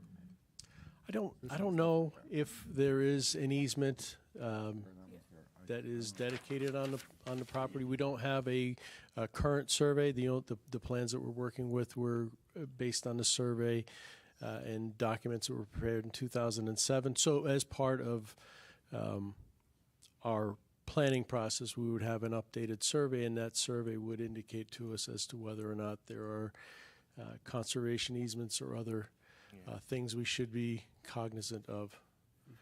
And I only mention it because if there's not coming in with the agreement that accepting the addition of a conservation easement in that area, 'cause since you have no plans to build in that particular area, would be an added benefit. Understood. So that as the town develops, that's one place we can better protect into the future and not have to worry about future encroachments on that area. So that, proposing the development of a conservation easement or protected areas where they matter on the north end of the property would be a plus. And it's already been mentioned, but as far as the public and the rest of the folks, biggest concern is probably going to be concerns about traffic. There's a public school down the street that wasn't there before, and that's going to be your biggest concern. So you want to come in with some good traffic numbers. Yeah, and just for the record, this staff had indicated to us that there is an ordinance that requires truck traffic all to go westward. Yeah. So we don't anticipate going anywhere beyond our site. And we would sign it. We would sign our Correct. driveways indicating no left, no left turn for trucks or whatever the proper terminology is. It's just a comment, I'm sorry, No, go ahead. I'm done. the current resident, and especially the lottery people, they didn't have any big trucks coming in and out of there. So you're going to be adding something that didn't exist before, so that'd be something that you might want to explain, quantify, and do a minor, simple traffic study just to explain how that works. And also, that side of the east side of the property does have growth on it right now, somewhat mature growth. If it would need to be supplemented, we could certainly take a look at that, but we don't want to cut any of those trees down at this point, so it's a good buffer existing right now. I have a couple of questions. So what is proposed? Are you adding one more curb cut instead of, or? We had a couple of concepts, and in this particular concept, we would be proposing to close off the existing curb cut and push our curb cut a little bit further to the west to facilitate truck traffic and to keep it separate from, workers parking or parking should it be necessary. So there'll be curb cut at both ends, Correct. not in the middle? Correct. On this concept, again, it's just a concept, but we preserve the curb cut at the far east end. If you can speak on the mic. It doesn't help when it's by my hip. Sorry about that. When we developed this site plan, we looked to minimize the curb cuts, but preserve the easternmost curb cut. On this concept, we had closed off the center curb cut, which serves the front parking as well as the parking to the west, and we proposed a new curb cut a little bit further west, just for ease of traffic, truck traffic flowing through the site. And I would, one suggestion is look at all the curb cuts along, because it's a heavily trafficked, there are a lot of residents, who travel. So, if the curb cuts are placed such a way that you have one curb cut and then the opposite property has curb cut here, it just creates a nightmare for Sure. people, for traffic. And staff brought that up, and we can take a little bit closer look at that the extreme west curb cut, which is the new location. It's actually much better aligned with the curb cut across the street. So we certainly heard that loud and clear, and we will consider that. Yeah, because I think safety, again, is the big thing, and there are a lot of traffic. So the more curb cuts you have from both sides, it just creates a nightmare, so. Well, it's important to organize the curb cuts on opposite sides so that people you're looking across the street and understand rather than sideways and the angles. Yes. Are you proposing any green technology or anything like that, like, to minimize the blacktop, for example? Well, I think the first thing that we would be looking at would be exactly how many parking spaces we do need for the use. And again, we can show potential for future parking, but our intention would be certainly to reduce the amount of impervious cover, again, for maintenance purposes, for plowing. And again, if it's not necessary, why have it? Yeah, and usually we'll also look at, where you'll be storing, you got ample area, but snow. No outdoor storage. parking, right. We have plenty of areas to bank snow. we do. Also, the truck area, the truck corral, will most likely be a concrete because it's much more durable, and that's a white color, so that reflects the heat. It's one of the lead strategies. I'm also a lead professional. I'm not saying this building's gonna be lead, we did not commit to that, okay? But we will integrate strategies, night sky compliant lighting, those types of things, so that it's not glowing at night. So, yes, we will be sensitive to that, and thank you for bringing it up. And as some of the commissioners mentioned, the outside look, that's important, that, rather than just like a, Yeah. steel structure or something. Yeah, again, we have done this, and the existing building currently has the steel wrap, and we would integrate some sort of accent in there so that it doesn't look like we just tacked something on there. In Ohio, we did a roof raising where we integrated a blue stripe that broke up the lower panel from the upper panel, so we kind of matched the color as best we could, but because they don't touch, we kind of camouflage that. So we'll give aesthetics, we'll consider it sensitively.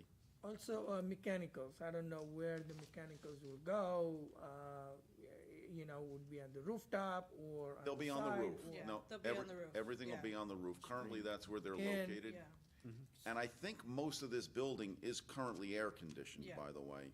So generally, what we also look for is, are they screened, or if you are driving from, Brook Street, can you see? Are they placed such a way? So by raising the roof, we actually improve the line of sight because you won't be able to see those units. But we will certainly provide an exhibit showing where the existing units are on the building and if there are any proposed units where we anticipate them being. And if they're within a line of sight, we would use integral screening probably right at, they actually now do it where you can attach it right to the RTU, so it's a lot better than what it used to be. So what will happen is your renderings will show that particular angle, so that when somebody is standing, Yep. on Brook Street, they can, you can show the angle and all that. It'll be a very realistic representation, and if we need to supplement it with a line of sight from the center line of Brook, no problem. I think that's what I have. I don't know if anyone else has any other questions, any suggestions? It's like dumpster locations, if there's a Right. generator. That's all part of, Like, have the details on stuff that's generator on site, dumpster location, screen dumpster, just the basic stuff that we're always looking for. Yeah, there's already an existing generator that we're not touching. Okay. That's already there, yeah, it generates the whole building, so we don't need to touch it. Yeah, I'm just, But certainly dumpster enclosures yeah. and things like that, and, you know, we'll give some thought. I've found in life, thinking about things beforehand is usually better than after the fact. And that's one of the reasons we're here. We want to hear what your thinking is, so that this can go as smoothly for both sides of the table as it can. I mean, do you consider, like, providing bike racks and things like that? I mean, I don't know, depending on the use, we don't know, but I don't know what you have come across. Well, I do a lot of work in towns where where streetscape amenities are regulated. There, we don't have a choice. We have to put the bike racks in. I'm not sure this use is particularly conducive to bike traffic, but we'll certainly give it to some consideration. But we'll also think about pedestrian access to the building. We want it safe. We don't want people crossing the truck lanes, if at all possible. It may not, we may have to put some parking just from the geometry of the site, but yes, we will give that due consideration. I mean, this is something if there is an employee who is a neighbor, and they just want to ride a bike, you know, for example. I mean, you know, something to think about, because these are the things lately, you know, that are coming up. And even we have seen people who come from one region to the other, they travel by bus and they have a bike, you know, so I think from that perspective, I think providing a couple of bike racks, you know, that helps. And some of these will be more site plan issues, Right, so, Yes. but again. but I think something, I mean. Yeah, it's, well, our hope, I think it's possible, is to, when we make our formal presentation for the zone change, have a rather developed site plan that'll be ready to go for site plan approval, so that we shorten that length of approval process. I think that's it. Thank you very much for your time and your Yes, thank comments. you, I appreciate it. Good luck in your, Good good luck. luck in your process. thank you. Thank you. Thank you. You have a chair too? No, it's my foot.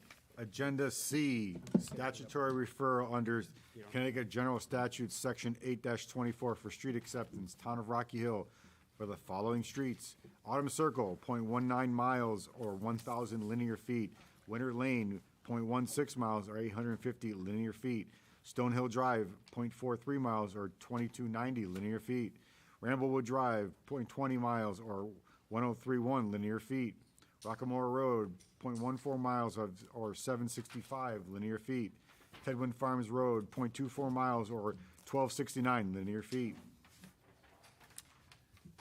Point of order, I just want to make sure Commissioner Hussey would be seated for voting.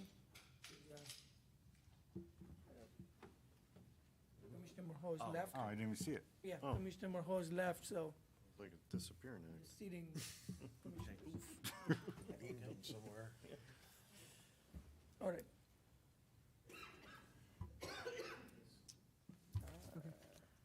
Just so you're aware, there were several streets in town that, for whatever reason, the majority of which Autumn Circle, Winter Lane, Stonehill, Ramblewood, and Tedwin Farms were not accepted, portions were not accepted because the developer either left, the town took the bond, finished the work. So there's a few different stories for each of these.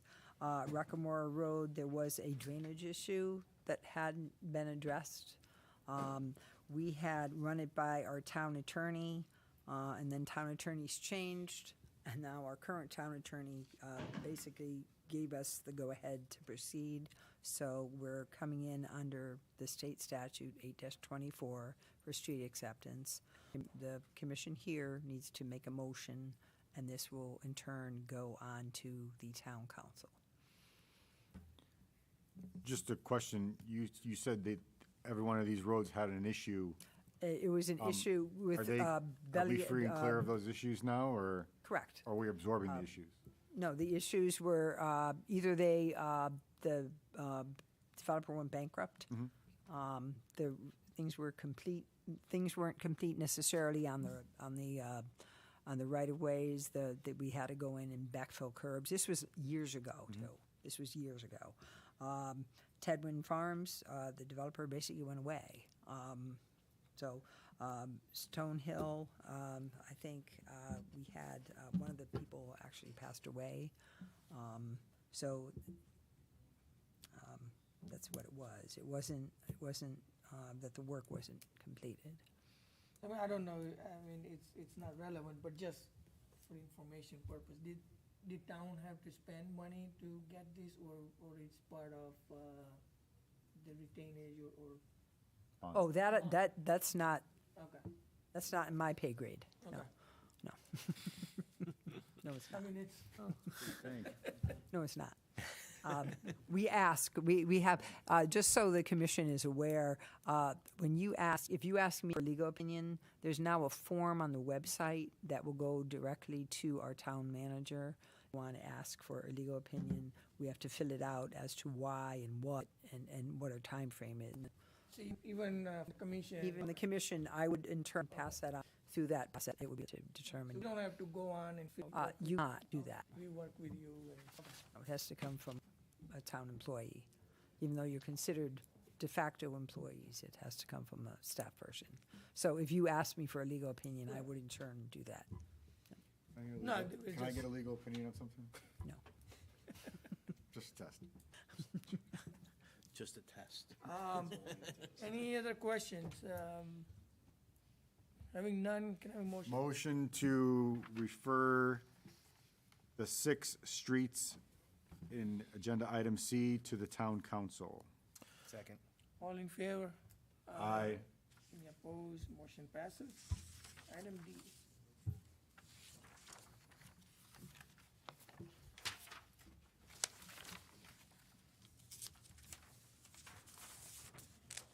I'm going to read them all Yeah, again. I think it's proposed. Proposed zoning regulation amendments, Town of Rock Hill proposing to add to section 6.0.2 dispensary medical marijuana and adult use cannabis retailer. I think we can take one by one, right? Yeah, we have to do them one Yeah. by one now. Can I have a motion for D? Motion to approve agenda item D. Have a second? Second? Any discussion? Hearing, okay. Is this the part of the program where we discuss the verbiage in 601 and 602? And do we need to discuss distances that were brought up in the public meeting? Yes, I think if there are any clarifications needed, we should. Bring them up because we have to come back. Yep. If, as I presented, if this gets approved, we would have to come back with it in the use table, in the location in the use table. So if you wanted to modify any distances, we could kind of give us a heads up, we can just propose that for a future meeting. So I throw it out to the commission hearing it in the public meeting. Do we want to better align this with how we have liquor stores, package stores in town? Or are we good with the verbiage that is there in 601 and 602? So the question for staff would be, is there any statutory requirement for this, or limitations, or no limitations, or, related to the distance? I think when these were written, and it's been a while, I think when these were written, this was written kind of with that model regulation in mind. We will certainly Just double check. take a look at that for you to make sure that's in line with. So do we approve on the notion of, does the motion still exist if we want to have anything changed? Or we approve it, now they look at it, and then they come back with any changes? Is that? Right, because we're just approving the use, now everything else will come at the next meeting. when Well, proposed, right? this basically, on page, it would be on page 91, I think. Yep. Trying to get my section regulations. 602, that's where distances are, I mean, they're in Distances both, are but. there, so if someone were to come in the meantime, and this was approved, it would be whenever this effective date is, with these particular distances. If you wanted those changed, we have to do a subsequent hearing to do that. Unless we deny it now, and then it's, right? Can we Or you- change it now? Or- Well, you can't change it, that's not the subject of public Oh, hearing. okay. Gotcha. The distance requirement's not, So we're putting it into the regs, and then we have to have another one to change the reg. we have to have another one anyways to get it into a certain zones for the land use Okay. table. I just was curious as to, is it gonna be allowed or not? That's, because I know we discussed this multiple times. Yeah, oh, yeah. I mean, there is an advantage, there's benefits in being consistent, I mean, There is, but I think that's, it's only I think all we're doing is giving staff guidance, yeah. guidance with that. There's no condition to the approval. I think Right. we're just giving her, staff guidance right, to right. how we want to change going forward, but we don't change it now. I think that's what she's saying. But is there a concern, like she said, if somebody was to come in after tonight to put an application, they Well, falls There's Well, they can't already- because there's we're not- already one, we don't right? know what, Zone yet. Well, we have We don't know what- people that are asking. Right. They, We don't they have a have zone yet. finally given us an address that they're looking at. So I think what you are saying is if we approve these for the use, then tomorrow they can come. Well, the problem is they can come in, but we don't have it in the use No table. approved use. there's no We have approved to- use, there's not, We we have to don't put know it- what zone it's going to be in This yet. is just approved definitions and. Yeah, we have to put it in the use table. Okay. Oh, okay. That's when we can talk about That's when we'll talk, okay. everything else. Yeah, so it's- yeah. So it's not like Right. Move to So- vote, we have a concern. move to vote. Can I have a All right, motion? motion and a second. All in favor of the motion? Aye. Aye. Opposed, motion passes. Item E. Agenda item E, proposed zoning and regulation amendments, Town of Rock Hill, add to section 2B. Defined terms, number one, cannabis, marijuana is defined in section 21A-240 of the Connecticut General Statutes. Two, dispensary means a place of business where cannabis may be dispensed, sold, or distributed in accordance with chapter 420F CGS and any regulations adopted thereunder to qualifying patients and caregivers, and to which the department has issued a dispensary facility license under Chapter 420F of the Connecticut General Statutes. Number three, adult use cannabis retailer, a person excluding a dispensary facility that is licensed to purchase cannabis and cannabis products from producers, cultivators, product manufacturers, and food and beverage manufacturers, and to sell cannabis and cannabis products to consumers and research programs. Any discussion? Because again, we are putting definitions in. But this one's pretty This one- straightforward, because it's pretty much defined by the state. Yep. Motion to approve. Second. All in favor? Aye. Aye. Opposed, motion passes. Agenda item F, proposed zoning regulations, Town of Rock Hill, several wording modifications. Section 3C, accessory uses, 3C1, permitted by right, parens, no zoning permit required. Add subsection 7, daycare, family child care, home and group child care, home as licensed by the State Office of Early Childhood. 2, section 3C2, permitted by zoning permit, parens, staff. Deleted subsection 3C22, language, and renumber section number 3, 4C. Section 4C, accessory use and structures, 4C1, permitted by right, parens, no zoning permit required. Add the following subsection 5, family child home and group child care home as licensed by the State Office of Early Childhood in a multifamily dwelling. Any discussion on this? Because we are removing daycare, group childcare home. Needed. We have to make a motion to discuss, or we discuss first and then a motion? We can make a first. motion, yeah. and then- Motion to approve agenda item F. Can I have a second? Second. Any discussion on the proposed changes? Pretty much straightforward. Actually. Oh, that's in the next one. Forget it. Okay.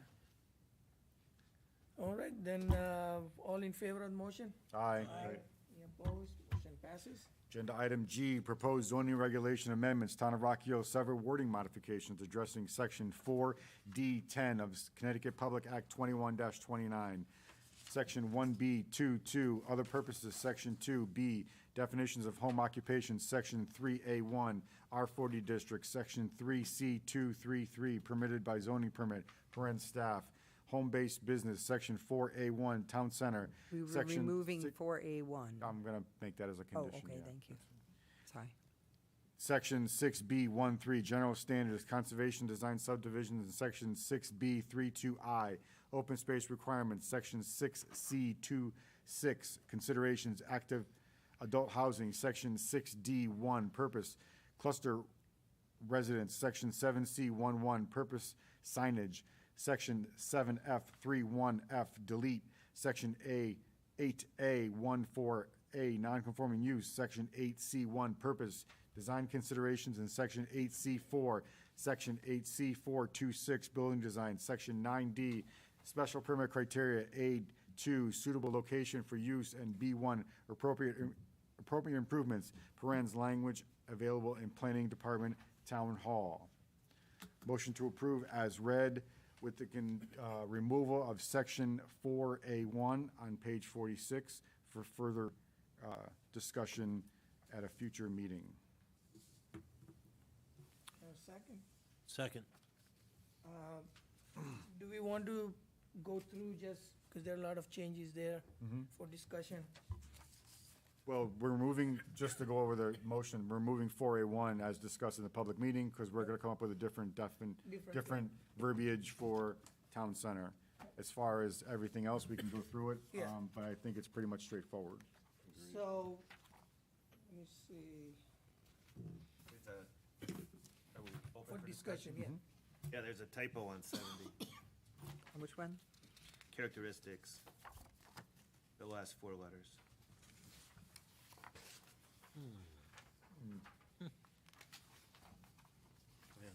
Oh, yes.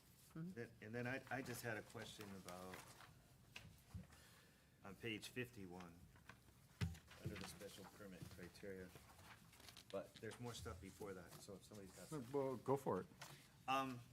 So that, it says under special permit criteria B1, says that the design elements to the proposed development be attractive and suitable in relation to the site. We changed characteristics to attributes. But we crossed out the style of buildings in the immediate area and the existing probable future character of the neighborhood in which it is located.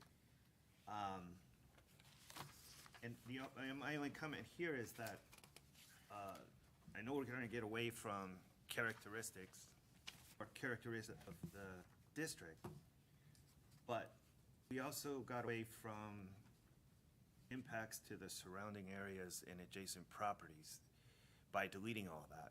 So should we say in relation to the site attributes and adjacent properties? Or some, What page are we on? I The apologize. last one. 151, Okay. thank special you. permit criteria B1. I think Oh, B1.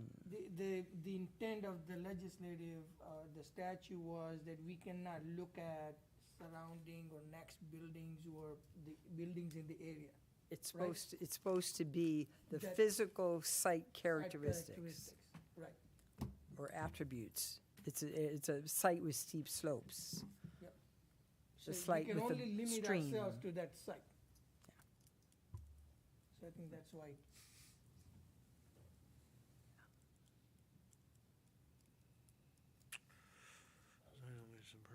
Is that the case? Is that a fact or a legal opinion?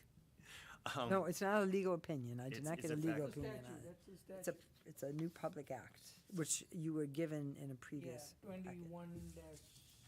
Is that 2127? Because there's one, it has like 30 pages in it, yes. We get them every day. There's a lot of new legislation coming out. in So committees now. impacts on the people that live right next door? I mean, if they're in the shadow of a overly tall building or, so there's no protection for adjacent property owners based on the design criteria under special permit?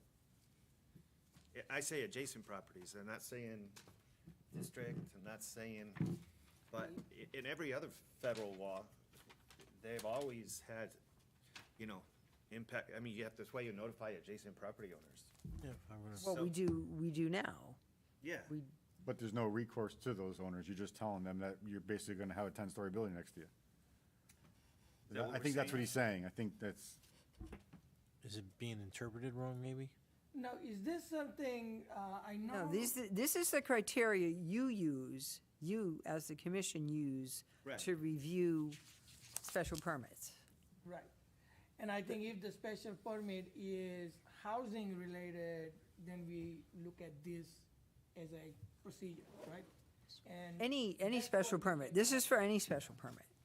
Obviously, some things are not applicable, but this is for any special permit, this is a criteria you use. We're talking about, But I think the characteristic was, I think I have it Housing, somewhere right? in here. No. Somewhere in this packet, and I didn't put this packet together, but somewhere in this packet was a little, I think B2 would kind of Yeah, address B2 that. covers the height Sheet and the stuff like that. that This had is design out, this is specific to design out. I'm just thinking about, you have a proposed development, it's ultra-modern by design, and it's being built next to a 500-year-old building on the left and a 500 building on the right. So it doesn't Is fit that the something we character. approve? Well, under 830G, they could do whatever they want Well, if next it's to eight- whatever yeah, they that's want a to then do. different story. this won't apply, this wouldn't apply to It wouldn't 832. apply, but Right. they would have the potential to do that if they went under that, so. yeah. The goal is that, it was, Bill 6107, there was a section that I think that came out, and the whole act isn't in there, but they talked about, there was Public Act 2129, I thought it was 2127, I apologize. Concerning that particular public act, to be applied to deny any land use application, including for any site plan approval, special permit, special exception, or other zoning approval on the basis of a district's character, unless the character is expressly articulated in such regulations by clear, explicit physical standards for site work and structures,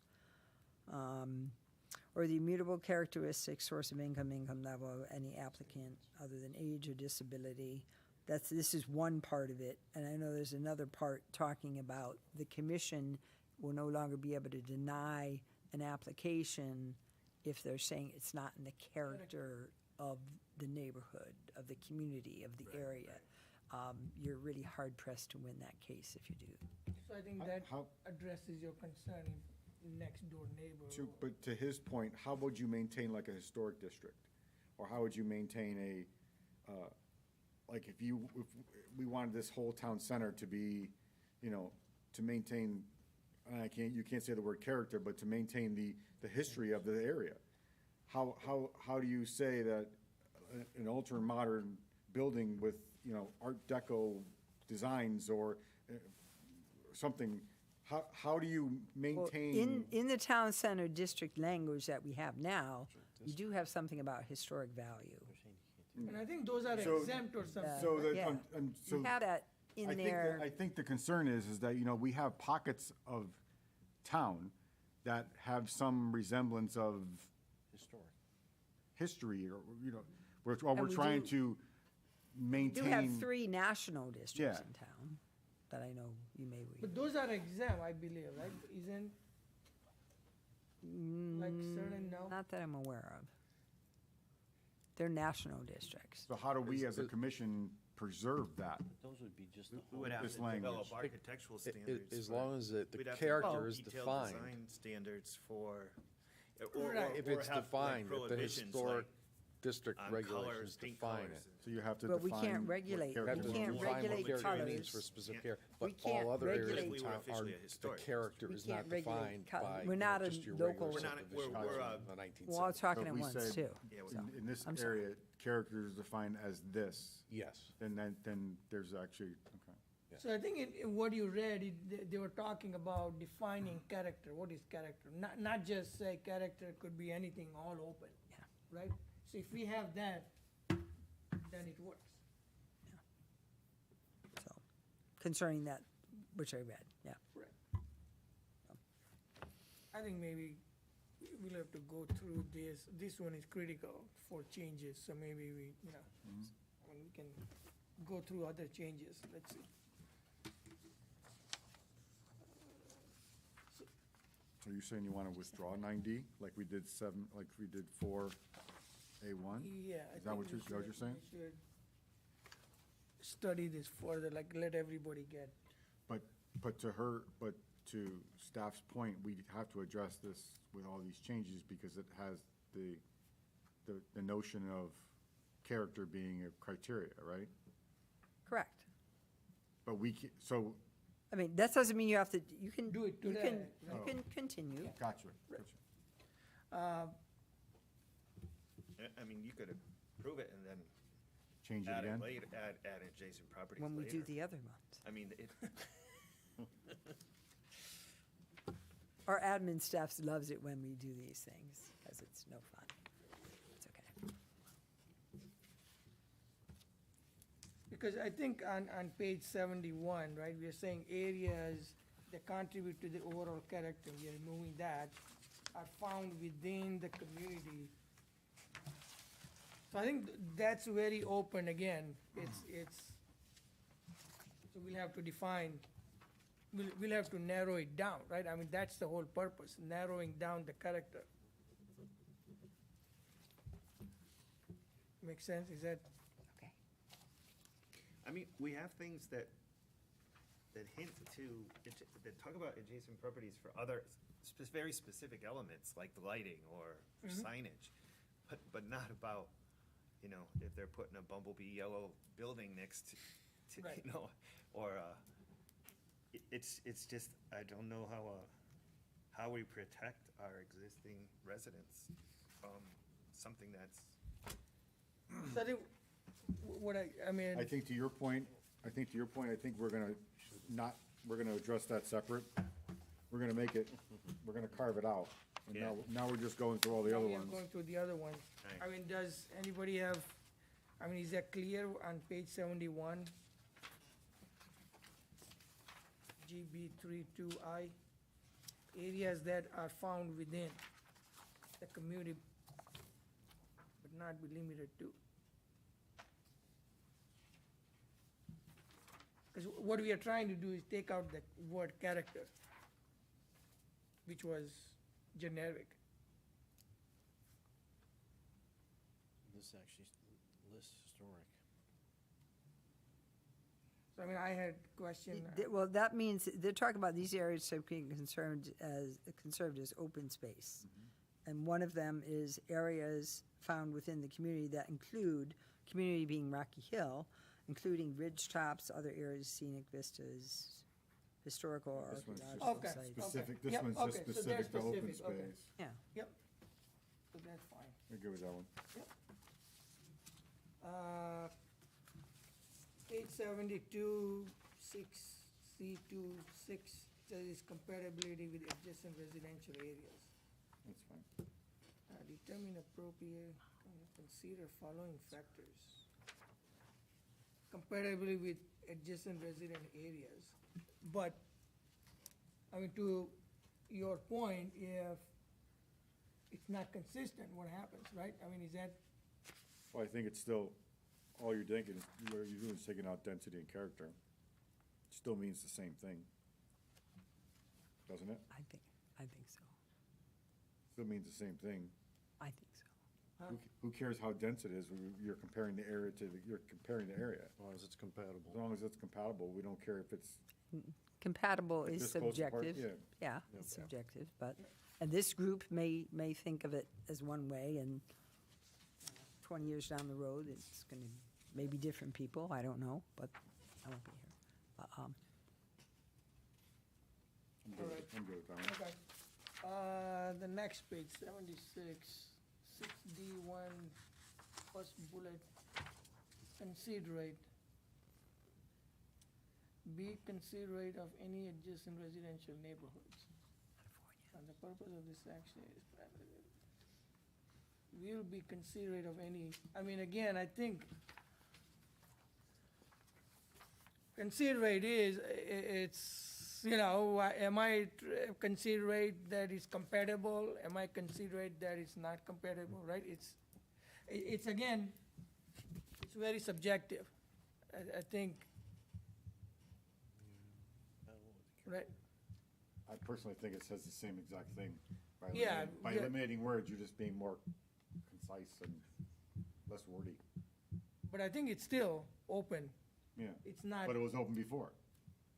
No, I think before I think the whole purpose is to removing the word character. Yeah, I consider it seems like a decent substitution. I can't think of a better one, honestly. Okay. You're taking As into long as you don't consideration consider the adjoining. I mean, we are talking a cluster residence next to residential development, so, yeah, as long as it's into consideration, I think it's fine. All right, so this, 6D22, the physical characteristics, Attributes. we are putting attributes. But the statute had characteristics in there, right? No, physical characteristics, the statute had that wording. To you, yeah, because they want you to look at the physical Physical, characteristics of a site. right. So if we Just keep it, thesaurus. if we We keep just- it characteristic, does Sound that like last work? On page 76? Ultimately, we just use a thesaurus and find different words for character, right? I You mean, could, you could do that, I mean, if you wanted to. Because I'm just trying to. If you wanted to keep that, With- if you wanted to keep that the same, you could. Okay, all right, so then it's, Attribute sounds like a nicer word. It but makes I think Rocky Hill stand one out. way of looking at, It's like upper crust. Well, attributes is a characteristic that's positive, whereas characteristic could be ugly, right, and we don't want to perpetuate ugly. I think we keep it as proposed and keep on going here. Correct. We're good. no, keep as proposed or before, because I think I'm Keep it just as trying, proposed. I'm trying to be consistent with the statute. See, if, as much as possible, you always keep your language consistent with the state statute so that you're not creating something different. Because as soon as you create something different, now it's interpretation. Statute doesn't say characteristics. No, it says says physical. character. No, it says physical characteristics. It does say of the physical site, characteristics. of the site or property. Yeah, then we should change it to attributes then. Makes sense? Are we leaving it, which way? Living characteristics. That's fine, Okay. that's great. That's good. I think We're changing 5 to.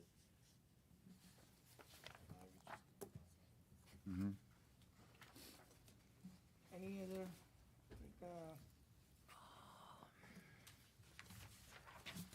It's just that last one gets back to my previous point, which is, which one? here On we page- say appropriateness of design, On page, what, in the last one on site layout, appropriateness of design and site layout for the property and adjacent Page. residential areas. what's the page?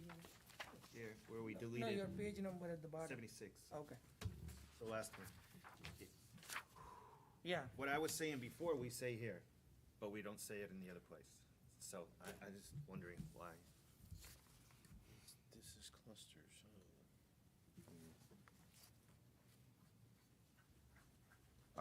Maybe because we're just in a specific area of cluster residence? That's why it's, that's why it's, The other one was generic for Special permit. special permit criteria, which is almost everything.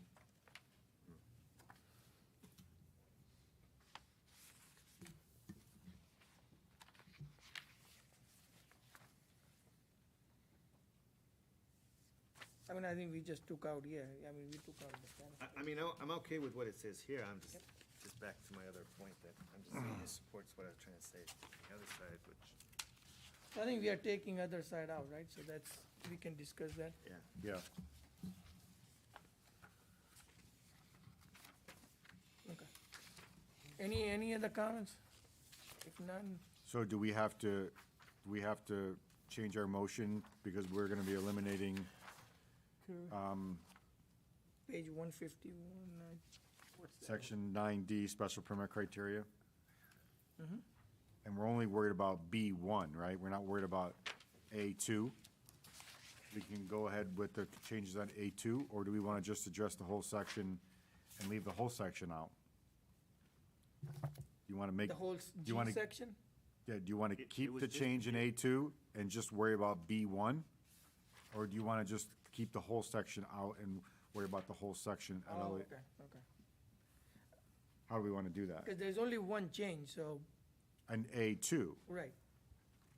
are you okay with that change and just, and keep B1 as is and we address it at a later time? Yeah, I mean, I'm okay with it. yep, Yeah, I'm only concerned is B. B1. And Kim, just so we know what the process. B1 as is, Yep, Yeah, for future. and then we are modifying A2, yeah, so this would be changed as written. yeah.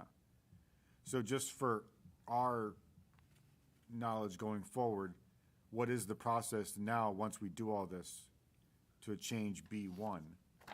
Is it just literally just get it in front of us again and we start talking about it again? It's another public hearing, That's what it is? unless you want to keep that on the table. A lot shorter than tonight. You could keep it on the table. We can keep on table and then next, so But- then. Keep we- the whole- I would probably, I mean, we're going to have other regulations that are Keep coming G in. open, or just approve G and keep the other one on the table? Let's remove 4A1 and remove the B1. And then 9D let's B1. act on the others. Okay, So That way moved. we can move on. So moved. Gotta move on. okay, let's go. All in favor of the motion? Aye. Aye. Any opposed? Motion passes.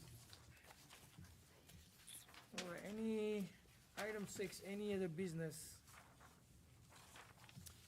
I would like to introduce Yes, fine. Ben Winter, our new assistant planner, zoning enforcement officer, even though he's no longer new, I don't think. And after tonight's meeting, I say you've been here a while. I'm still new. No. But he comes with us from experience with GIS background. He also served in this capacity in New Canaan and other communities, and he's been having fun since he's been here. Hopefully that's an accurate statement. Do you want to, Sure. Sure, okay. you want to give little background, just, Yeah, on myself? yeah. Okay. any other- Yeah, I came from a GIS position where I was doing municipal GIS up in Massachusetts, and before then I was doing assistant town planning and zoning enforcement, town in New Canaan, down in Fairfield County. And yeah, I mean, I've also worked other jobs too, some trade, and then other part-time jobs here and there for supplemental money. But yeah, so here I am, and I heard you guys were looking for a zoning enforcement kind of spreadsheet checklist type thing. So this is kind of a mock I put together and handed out to you guys. So take a look, and I guess if you have any questions, feel free to ask away. Right, So, come so, aboard. so just for public knowledge, how does someone get information to you so you go out and, what's the process for John Q. Public to talk to you and/or the zoning department to say, hey, I think there's a problem in my neighborhood or my town, or my street? Can you go through that process so people know what it is? Yeah, I mean, it can come from anywhere, really. I mean, it can be from someone walking into the office during business hours and mentioning something. It could be when I'm out in the field on another inspection and someone, says something there, or I see something. It could be just random phone call, email,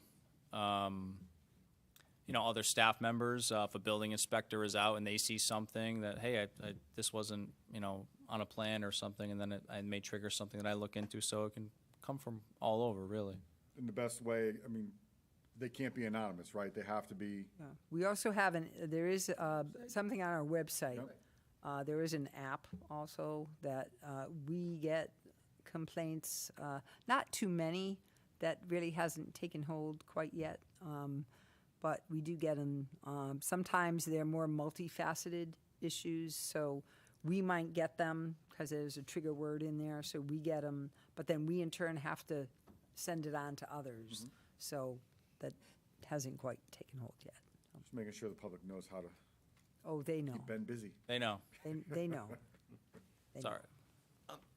I just a question on citation and corrected in those columns. If you're still waiting for something to happen, should we put in like a pending indicator if it's applicable? And then it seems like there's a couple where, like, you went out there and it didn't apply. So would that become NA? And then, Or it's still pending, we either waiting to hear back from either notices that I've sent out or waiting to hear back contact on if it was something. Usually I try to reach out in person first. Let's hypothetically say there's a violation of something that needs to be removed, like a sign. If I meet to see the person on person or call them or have a verbal conversation, I say, oh, can you remove that sign within 10 days, whatever it is. Then there may be nothing in here until I follow up in 10 days, and then I'll add it to this sheet. So, yeah, but I mean, another column can be added for pending or in progress. yeah, Or it's just a curiosity, because without saying too much here, like for instance, somebody calls in a complaint, says one thing, you go out, you see something different. Is there a waiting period where, like, you might go out again to see if what was originally said was true, or? yeah, I mean, that's kind of the nice thing about tracking it in this manner is that now it is on a radar, because if I see something similar again, say there was nothing out there at the time, and then if I'm out there a couple weeks later, a month down the line, whatever it is, in the area for something else, and I see, oh, this was something that someone was mentioning, go back and look, that property looked familiar, or this location looked familiar, so it's a helpful tool in that way.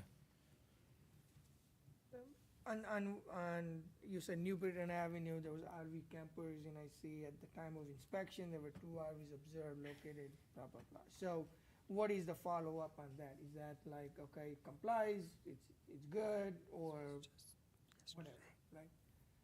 Oh, this one was just yesterday, so I'll have to, that's the initial complaint came in actually last evening, and followed up with it today, so we'll see where that goes. So, yeah.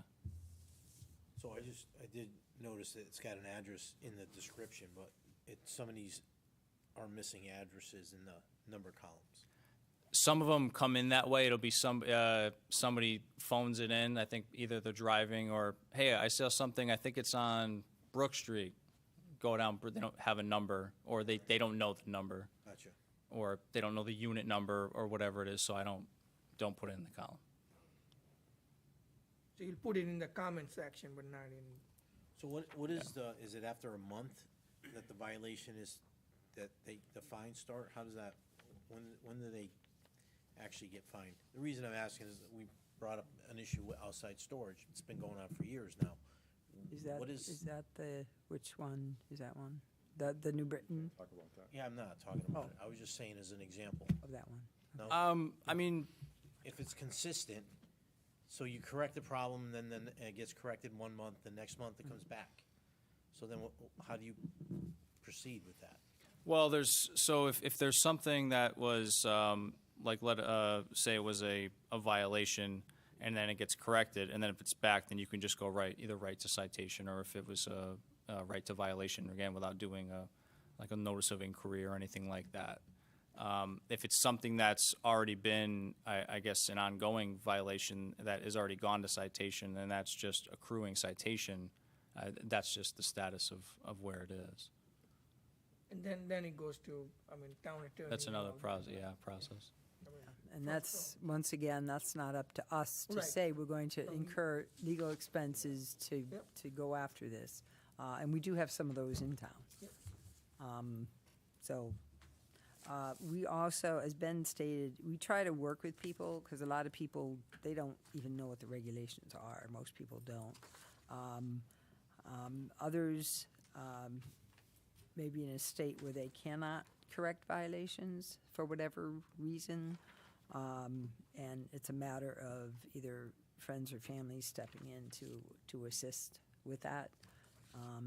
And that's more in the blight end of things, or the unregistered vehicle end of things, more so, which is not so much, that's more ordinance related, not zoning related. I mean, zoning related, as you see on here, we have a chicken issue.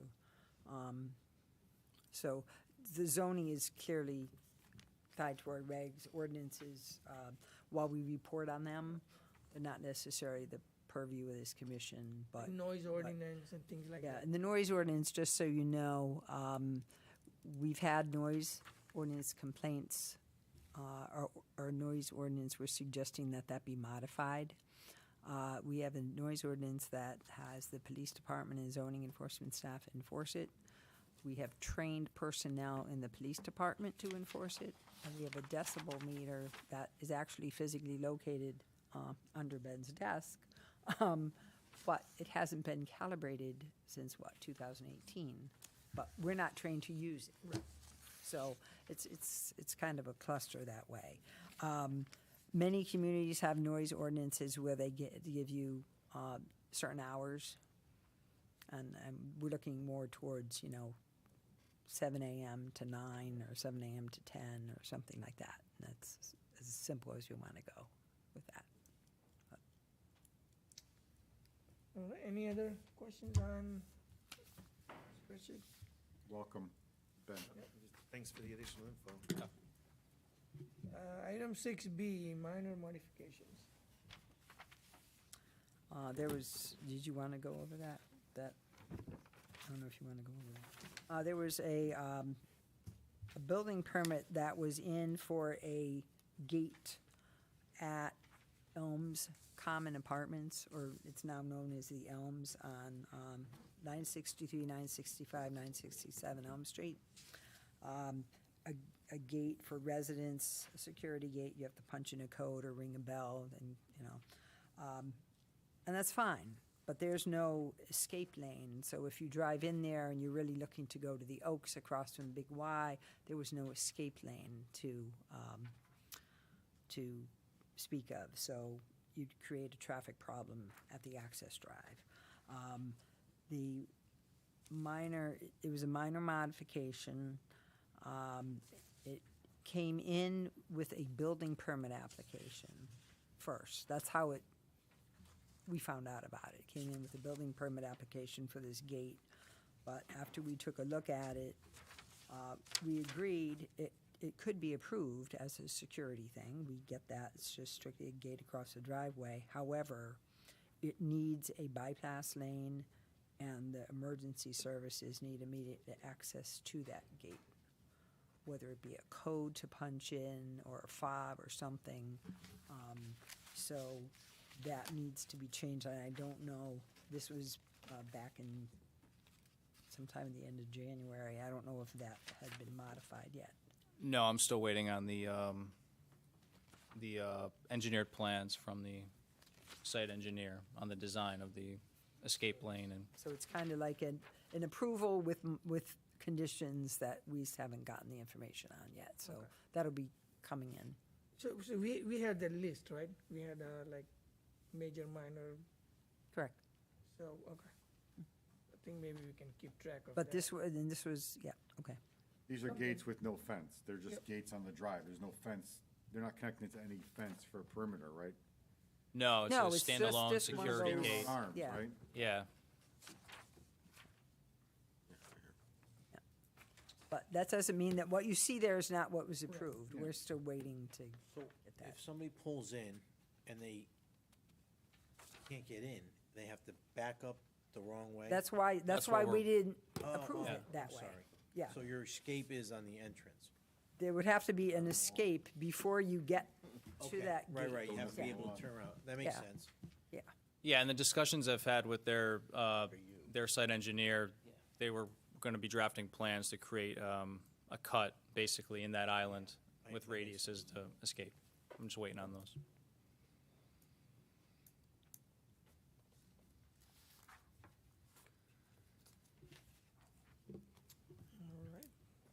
All right.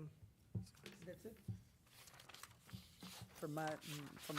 Or, pick update. We had a meeting last time. Since the last meeting, we haven't had a meeting. Yeah, like from, Since the yeah, last- from our last yeah. meeting, right. No update. Legislation, There should be a date. couple of legislation, I see. I didn't do the packet, so I don't know what order things are in. Actually, I just recently signed up for the different, some of the different committees for their agendas, which ties directly to the proposed bills, because there's a lot of legislation being proposed now, and some of them are moving on in committees, others are basically dying on the vine, but we're trying to see what's going forward. In planning and development, there is something as far as legal notice goes and advertisements, and they're looking to put a legal notice on, posted on the internet or web page as a way to notify folks. A lot of people don't look at our web page, but I encourage people that there's a way on our website. If you click on which commission you want information from, put in your email address, you will get an email from them when an agenda is prepared and added to the website. So we try to educate people when they call us to that effect. There's talking about affordable housing, and I'd like to get to do that also. There is a raised bill 5167 about municipalities, if approved by the legislative body, can abate taxes by not more than $500, not longer for 5 assessment years, for property taxes for people that are buying their first-time homes, those first-time home buyers using CHFA properties, CHFA mortgages. So that's an incentive as well. So that's, that's for the single-family people who are buying. Yep. And there's others out there as well. What else is in here? I think that's what I saw. Item 7, communications. I'm not sure if this was in there. I'm not sure if this was in the packet. This was the Affordable Housing Appeals List for Rocky Hill. 2023, it's 4.68%. And I know the legislature is once again talking about that famous legislation where every town has to have 10% of the units being designated as affordable. We are down from last year. Last year we were at 5.13%. It's the CHFA, USDA mortgages that were the decrease, that basically that was the difference. And it fluctuates. Every town fluctuates. Some communities actually got into that above the 10%, and then due to CHFA mortgages or whatever, they fell out of good graces, so to speak. But And this does not include the new developments that we have approved, right? well, nothing's been filed. Yeah, nothing has been Yeah. filed, so Yeah, all 3, 4 new ones. yeah, so, but that's in here. Were you able to find out, remember we talked about for Ames, number of affordable housing units, They had, FA and, they actually got some funding to increase the total number of units to 44 units. But, so it's, I believe 23 units designated affordable, 830G, I'm sorry, affordable by statute, but not under the 830G process. And then, additional units with the CHFA. but, so for us, it's 44, right? new units, right, instead of like 20, whatever it is. Correct, with that particular development. So, we got more for him. There's an article in here about inadequate supply for starter homes, affordable multifamily and middle housing. But then they're concerned that the mortgage rates are high, so. I don't know why some of this stuff is in here. There's some other things that are in here. I didn't put the packet together. We've had a lot of discussion on bike parking. So there was examples of signs, what have you, and bike racks. There's a big discussion now on types of bike racks, what's more secure. So that's in there as an FYI. Complete Streets policy, we're getting ready. We have to go to the council for our report on what's been happening. And the engineering department is putting out their budget requests for new roads to be paved, overlaid, or some other process. And we will be sitting down with them, looking at the Complete Streets issues, adequate sidewalks, their needs for, transit stops or whatever, Yep. so. Any update on POCD consultant? No, No, nothing, okay. no. I talked to Ray about that today. All right, approve bills. We don't have any bills, right? No bills. All right. Motion to adjourn. All in favor? Aye. Aye. Thank you.